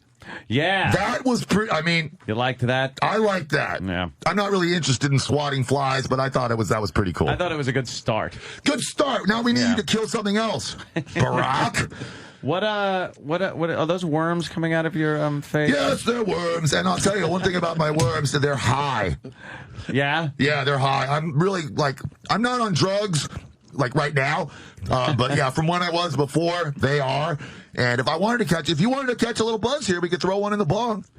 Wow, they would light up and not really get a very little bit of a well. buzz, but I was thinking it'd be more like we could just drink the bong water. That's kind of handy to have. And you're very like masculine looking, aside from the fishnet stockings that you're wearing. What is that? It's just a peek into my artistic soul. I mean, I'm not afraid to dress up like a woman. Show your feminine side. Yeah, I mean, I'm not afraid to tell people that I have a vagina instead of a butthole, and I crap really? out of it. Out of the back, you have a vagina. I got a vagina butthole. Yeah, it kind of does double duty, if you will. Double duty. Yeah. I heard a great joke the other day. You might have heard this one. Two guys are walking down the street. Pigeon shits on this dude. He says to his friend, "Hey, give me a piece of toilet paper." His friend says, "Why? It's already a half a mile away."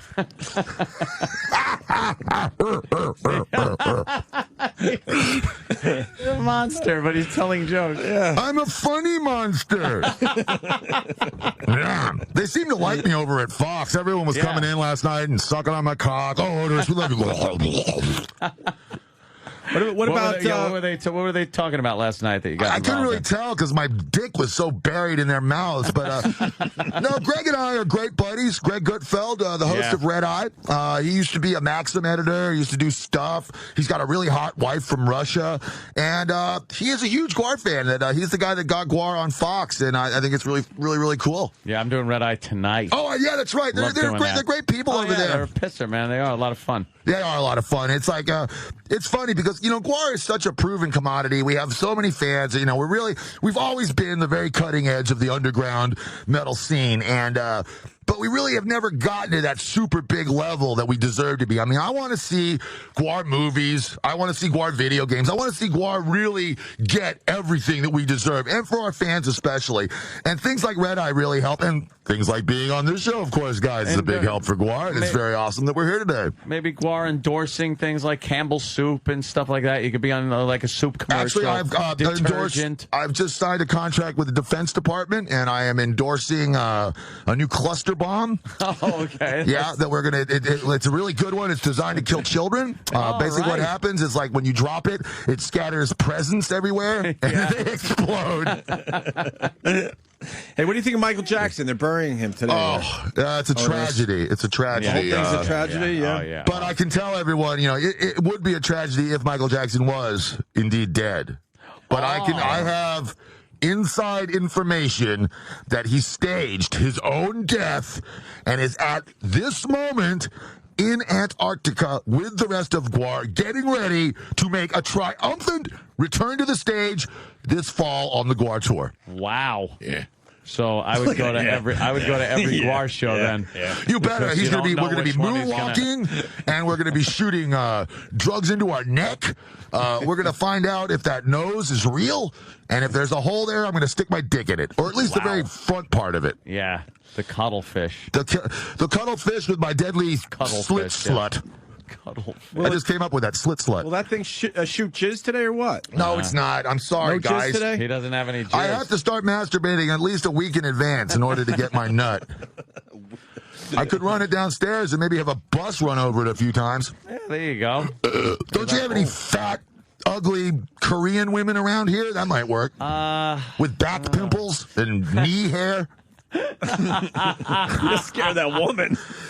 Yeah. Oh, God. Yeah, women are afraid of me. They can't handle my girth and my fake six-pack. She ran away. Fake six-pack.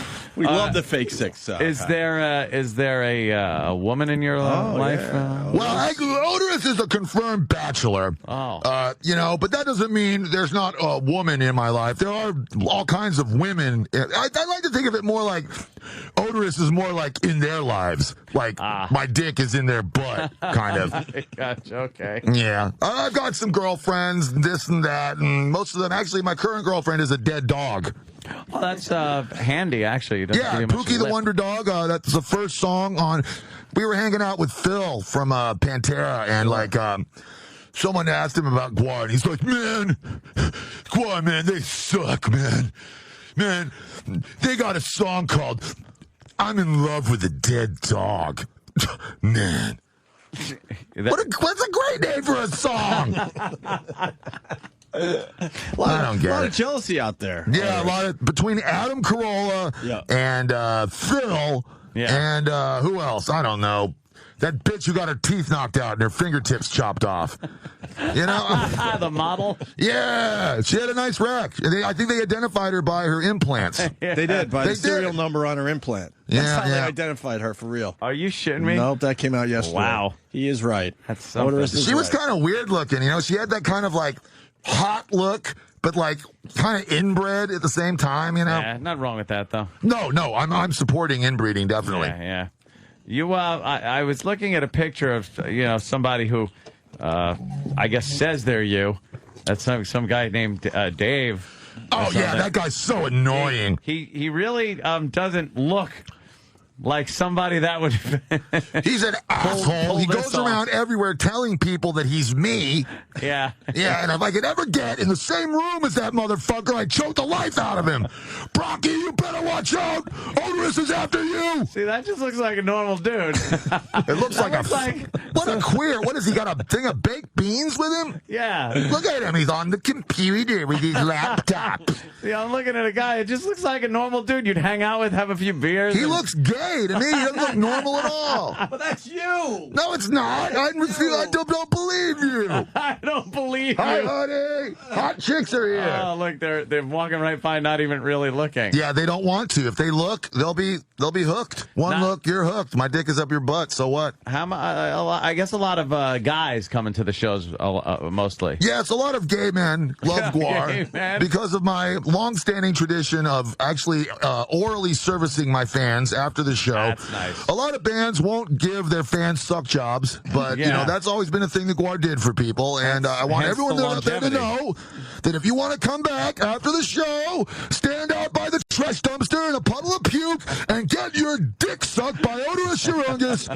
I don't care if it's covered in scabs and herpes. I don't even care if you come or not. I just want your dick in my mouth. That's a lot of cocks, too. A lot. Yeah. The audience likes getting involved in the shows, too. This is a big thing for eaten by GWAR. the monster is like fucking, Oh, yeah, we're nothing without our fans. And there's something about GWAR that kind of makes everybody equal. Like, when you're spraying your pus and your phlegm and your catarrh and your bile, and your blood. Blood, yes. Like, after the first song, everybody is like bright red. So it kind of like is a way of breaking down society's barriers. That's the way I like to look at it. You know something? I never would have looked at that. But it's true. It really levels the playing field when everyone is covered with syphilitic semen. Yeah, it's syphilitic. It certainly does. Are we hitting it off?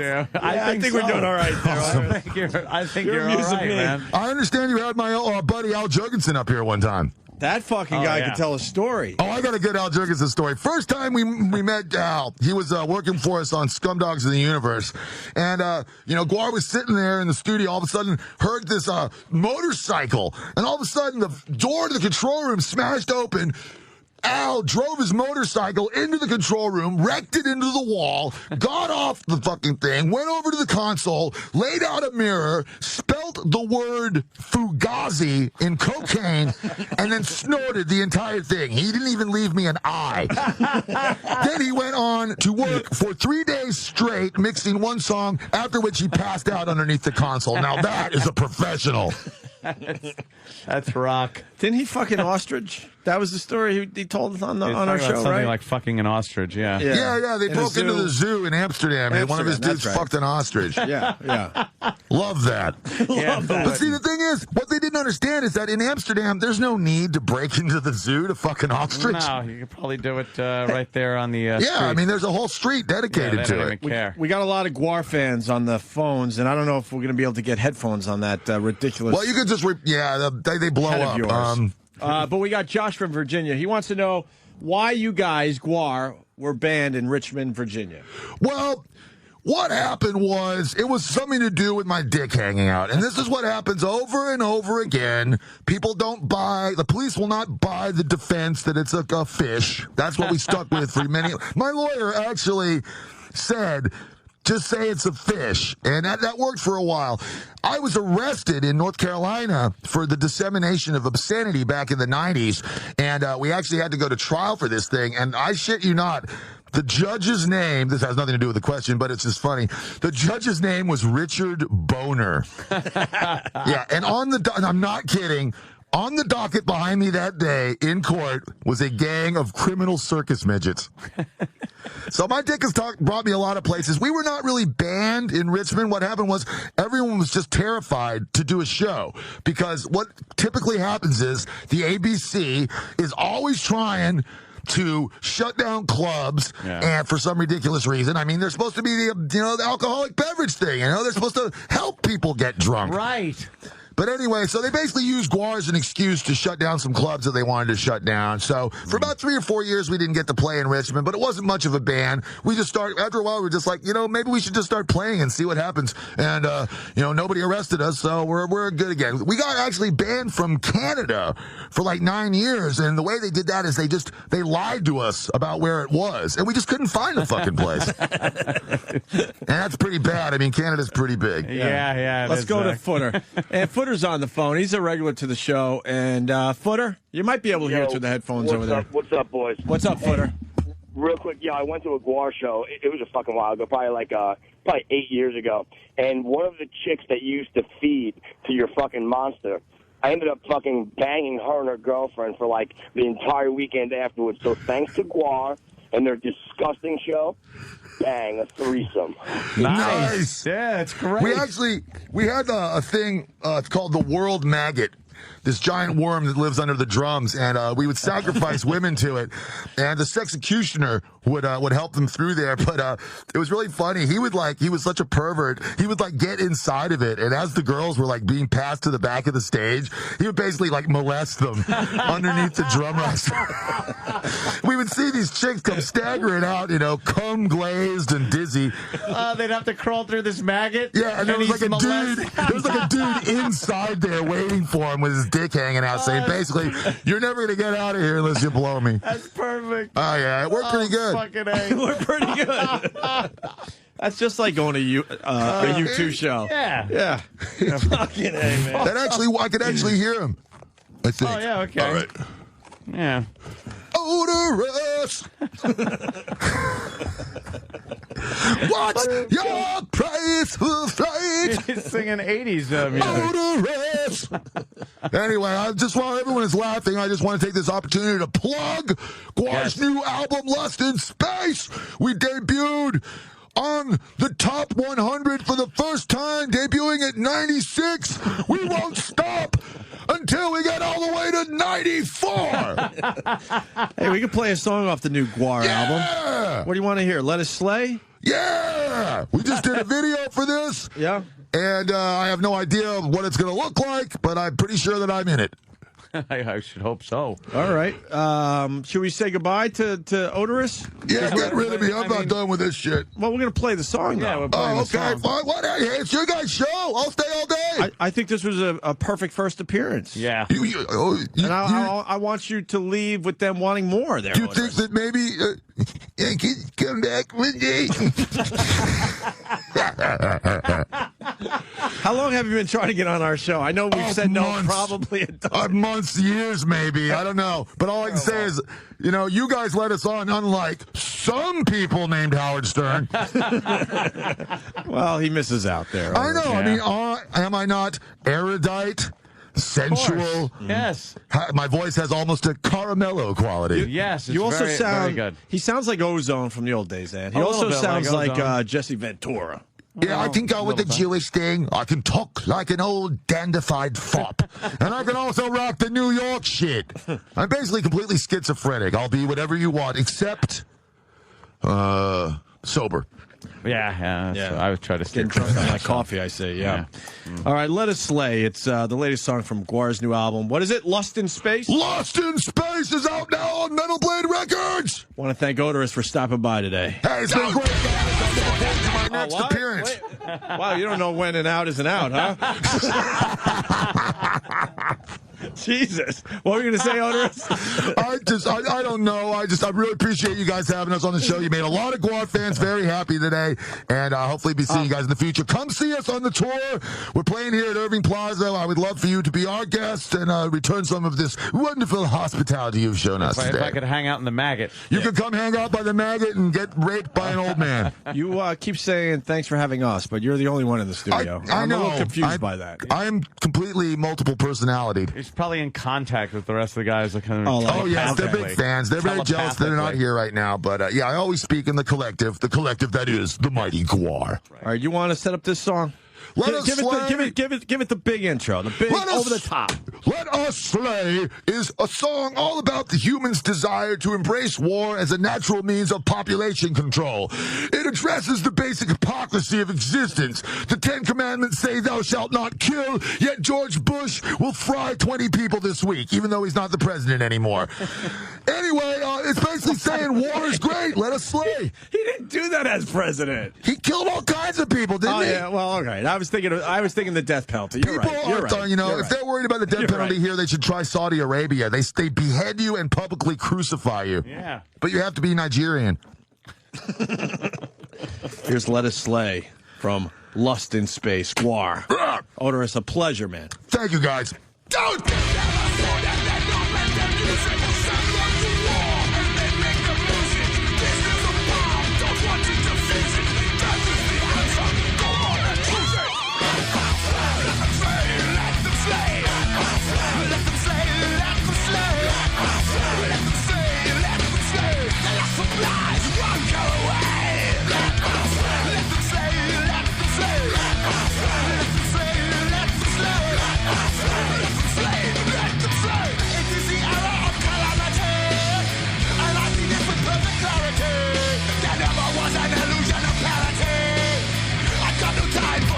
Christ. We have no need for your crippled Christ, and we never lack for your advice.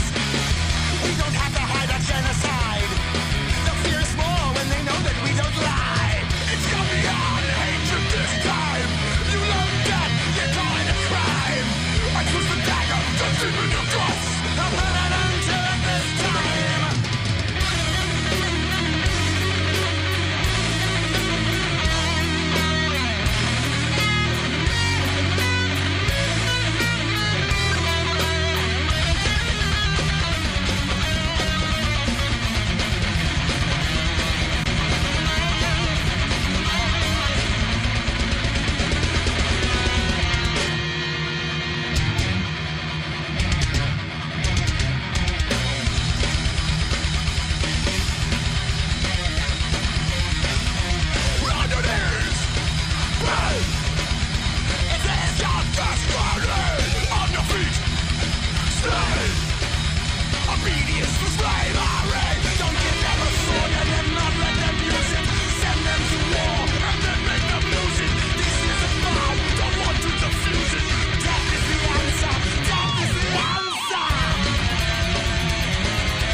Live read for Guinness. Oh, yes. Instant feedback.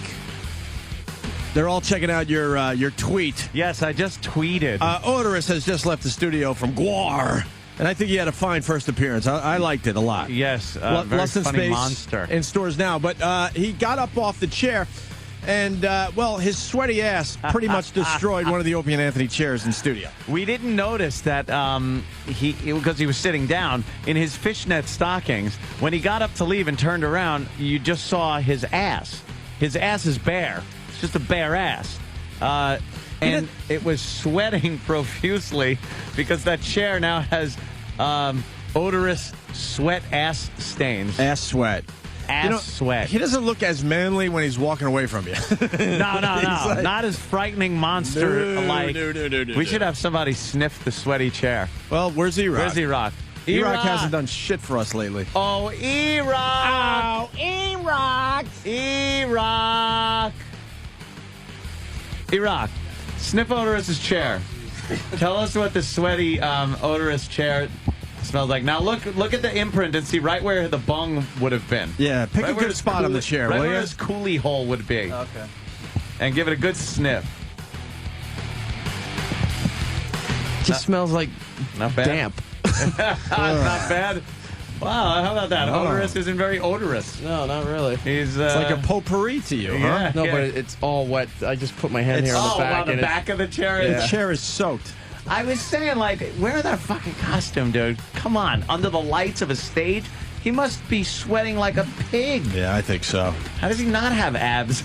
You like the Odorous interview there, E-Rock? Yeah, I'm not really a GWAR fan, but he was very entertaining.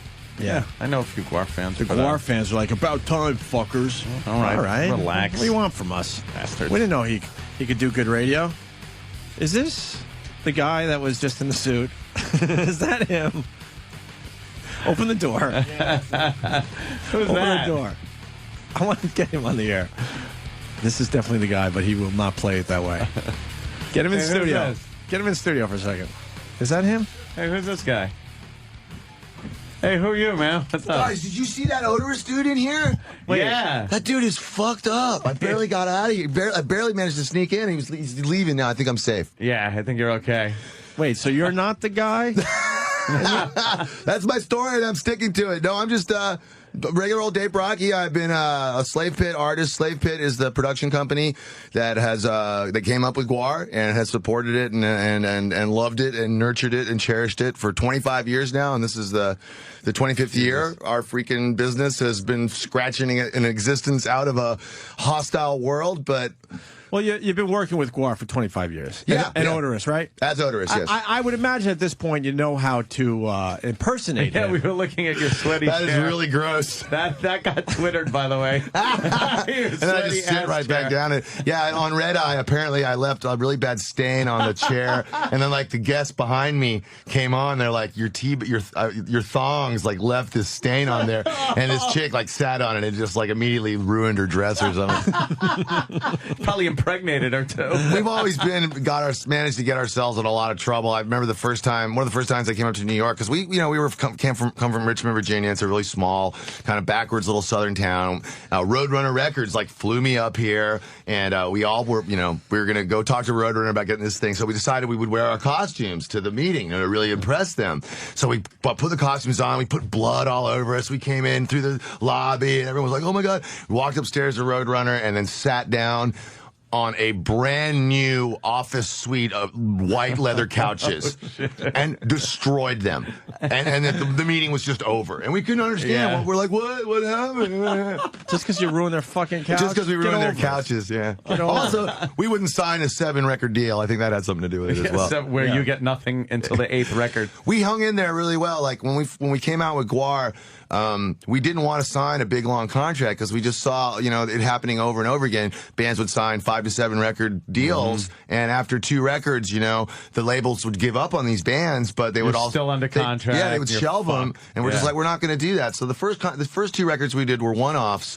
And we had a lot of really interesting experience. Like we went to this company called Master from England, and they gave us a lot of money for 1 record. And then all of a sudden they just disappeared. Like their office was empty, and they weren't picking up the phone. We're like, what's going on? Then all these distributors started calling us from all over the world. Like, hey, where's that next GWAR album? And basically what they've done is they've sold GWAR. They licensed 2 records, got all the advances, gave us part of it, took the rest, and buggered off to New Zealand.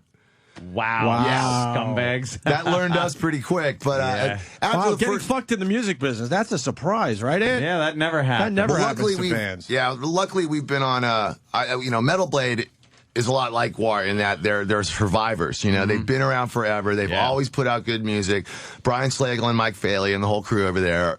We actually We've been with Metal Blade for a long time. Then for some stupid reason, we went with this other label for a little while just because they like had some, they were going to like actually like the royalty rate was really good. We're like, okay, it's not a huge advance, but we're like getting 40% royalties. So let's do this thing. First album again was great. Then it was like, you're calling the thing up. It's like, this number has been disconnected. They had this huge office here in Manhattan, that like within a week, like within a couple months, it went from like 12 employees to 4 employees to 1 employee doing it out of his apartment.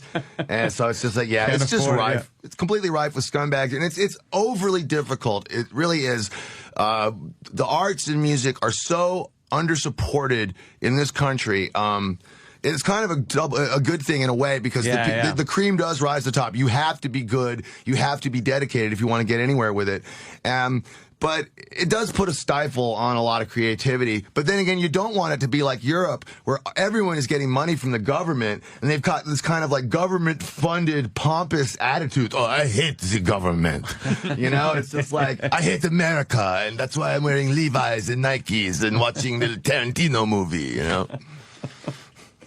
God damn, it's I talk just as much as Odorus does, don't I? It's great to hear the whole business end of it, though. It's a fascinating thing. I've been with the same voice. You know? I've been like doing it for so long now that and it's always been so real. I mean, I know that sounds kind of weird, but like the artists and the musicians that do GWAR really do it because they love it and because we really feel like we're fulfilling a need that society has to have, you know? And I've been waiting for somebody to do a more outrageous show than us, but nobody has. Yeah, no one's really come to the table with that one. It's all about the comedy with GWAR, you know? We're not trying, obviously, not taking ourselves too seriously.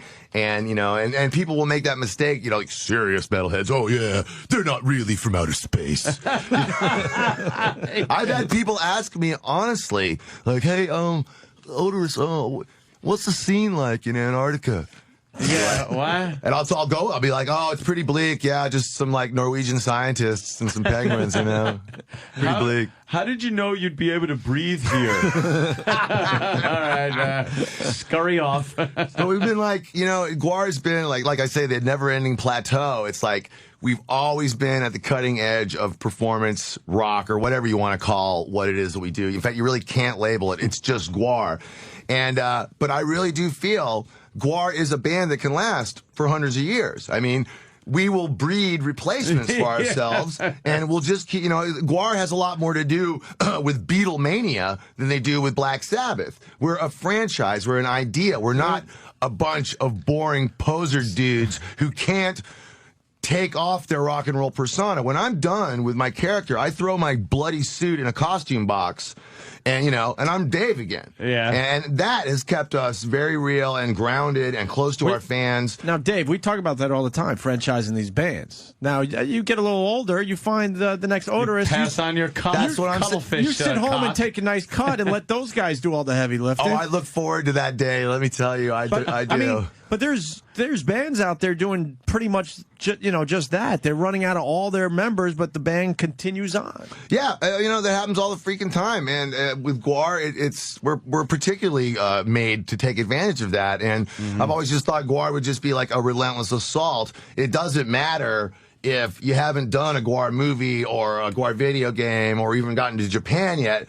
You're gonna one day, because it's just... Wait, you guys haven't played Japan? No, we've never been to Japan. We've actually had things... You know, the biggest problem with getting to Japan is it's just really expensive. We have to fill a shipping container full of, you know, a rubber dinosaur and all this crap, you know? No, it's not like I can just go pick up an Odorus costume in downtown Tokyo. You could probably get pretty close to it, but... samurai thing with Well, also, remember that I was telling you guys about the deal with the company that sold fake rights? Yeah, it turned out we got this letter from Jimco, which is a label in Japan. They're like, we look forward to a new GWAR album and big sales. We hope to bring them. I always thought that had something to do with the reason we never got back to Japan. Like, sorry about that. But it's like sooner or later, it's gonna crack. You know, people are just gonna freaking say, you know what, GWAR is just not gonna stop. The guys that work for GWAR, the guys that I'm lucky enough to have hooked up with, you know, they're just... I mean, there's like, we got to the point that we really couldn't do anything else. This is what we do, you know? And I think GWAR will go just as long as it's still funny. It's like, Jesus Christ, they're not fucking going away. They're not going to go away. They're just, going you might as well let them in. You know, give them a TV show, give them a video game, send them to freaking Mongolia if they want. Anyway, just get them out of America. Even people who have never heard GWAR have heard of GWAR, which is pretty amazing, you know. And we were just talking about it. The whole Beavis and Butthead thing was really funny. How they just loved GWAR, GWAR, GWAR. That was great. That was like one of the first like kind of big things that happened to us. I remember we were like, when we found out that my judge wanted to do that, we were like, well, this is great. We actually are going to get some money out of this somehow. So, and Viacom was like, no, we don't really do that. We're like, oh, come on. We got to get some money. They're like, well, come on up to New York and we'll talk about it. So we came up to New York, went in there with our lawyer, and they're like, yeah, we're going to give you some money. We're going to give you 0.0006% after we sell 200,000 copies. And here's also a free copy of the video game. Oh, okay. And we were just Great. like, Jesus. That was like music business 101 right there. Unbelievable. I still have a shrink wrap copy of that game, though. And that game was ridiculously difficult to play. What it was is like Beavis and Butthead were going to see GWAR, and their dog had eaten their tickets and then barfed little bits of the tickets all over town. And you had to find the tickets. And apparently, like, I've only talked to a few. Actually, John from Adrenaline, I think, actually did finish that game. So that's hysterical. I was just coming down here to take a piss. I wasn't like trying to get back on the show, but that's cool. We're in the middle of a commercial. Yeah, we got to get back to we got to get back to the commercial read. But David, thank you. Thank you very much for having me. I had a blast. Now that we've seen you out of the suit, though, I don't know if we could ever have you back. Well, think about it. No, you'll be back. Hell yeah. You had a great appearance. Thank you, David. Thanks, had a blast. David, a.k.a. Odorus from GWAR. Anthony Guinness. Yes. Guinness beer. 2009 marks the 250th anniversary of Guinness beer. In honor of this historic event, the brewers of Guinness Stout invite you to join the worldwide celebration with an ice-cold Guinness draft.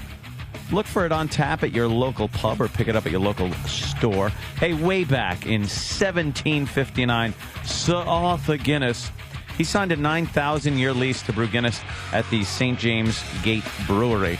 Guinness wants you to share in the celebration. For a limited time only, enjoy a Guinness 250 anniversary stout brewed in honor of 250 remarkable years. Be sure to ask for it at your local bar or store. For more details, visit Guinness.com. And on September 24th, celebrate Sir Arthur Guinness Day. Grab some friends and head to a bar near you to celebrate and enjoy pints of great taste in Guinness draft. Guinness is a trademark of Diageo. Guinness USA, Norwalk, Connecticut. Please drink responsibly.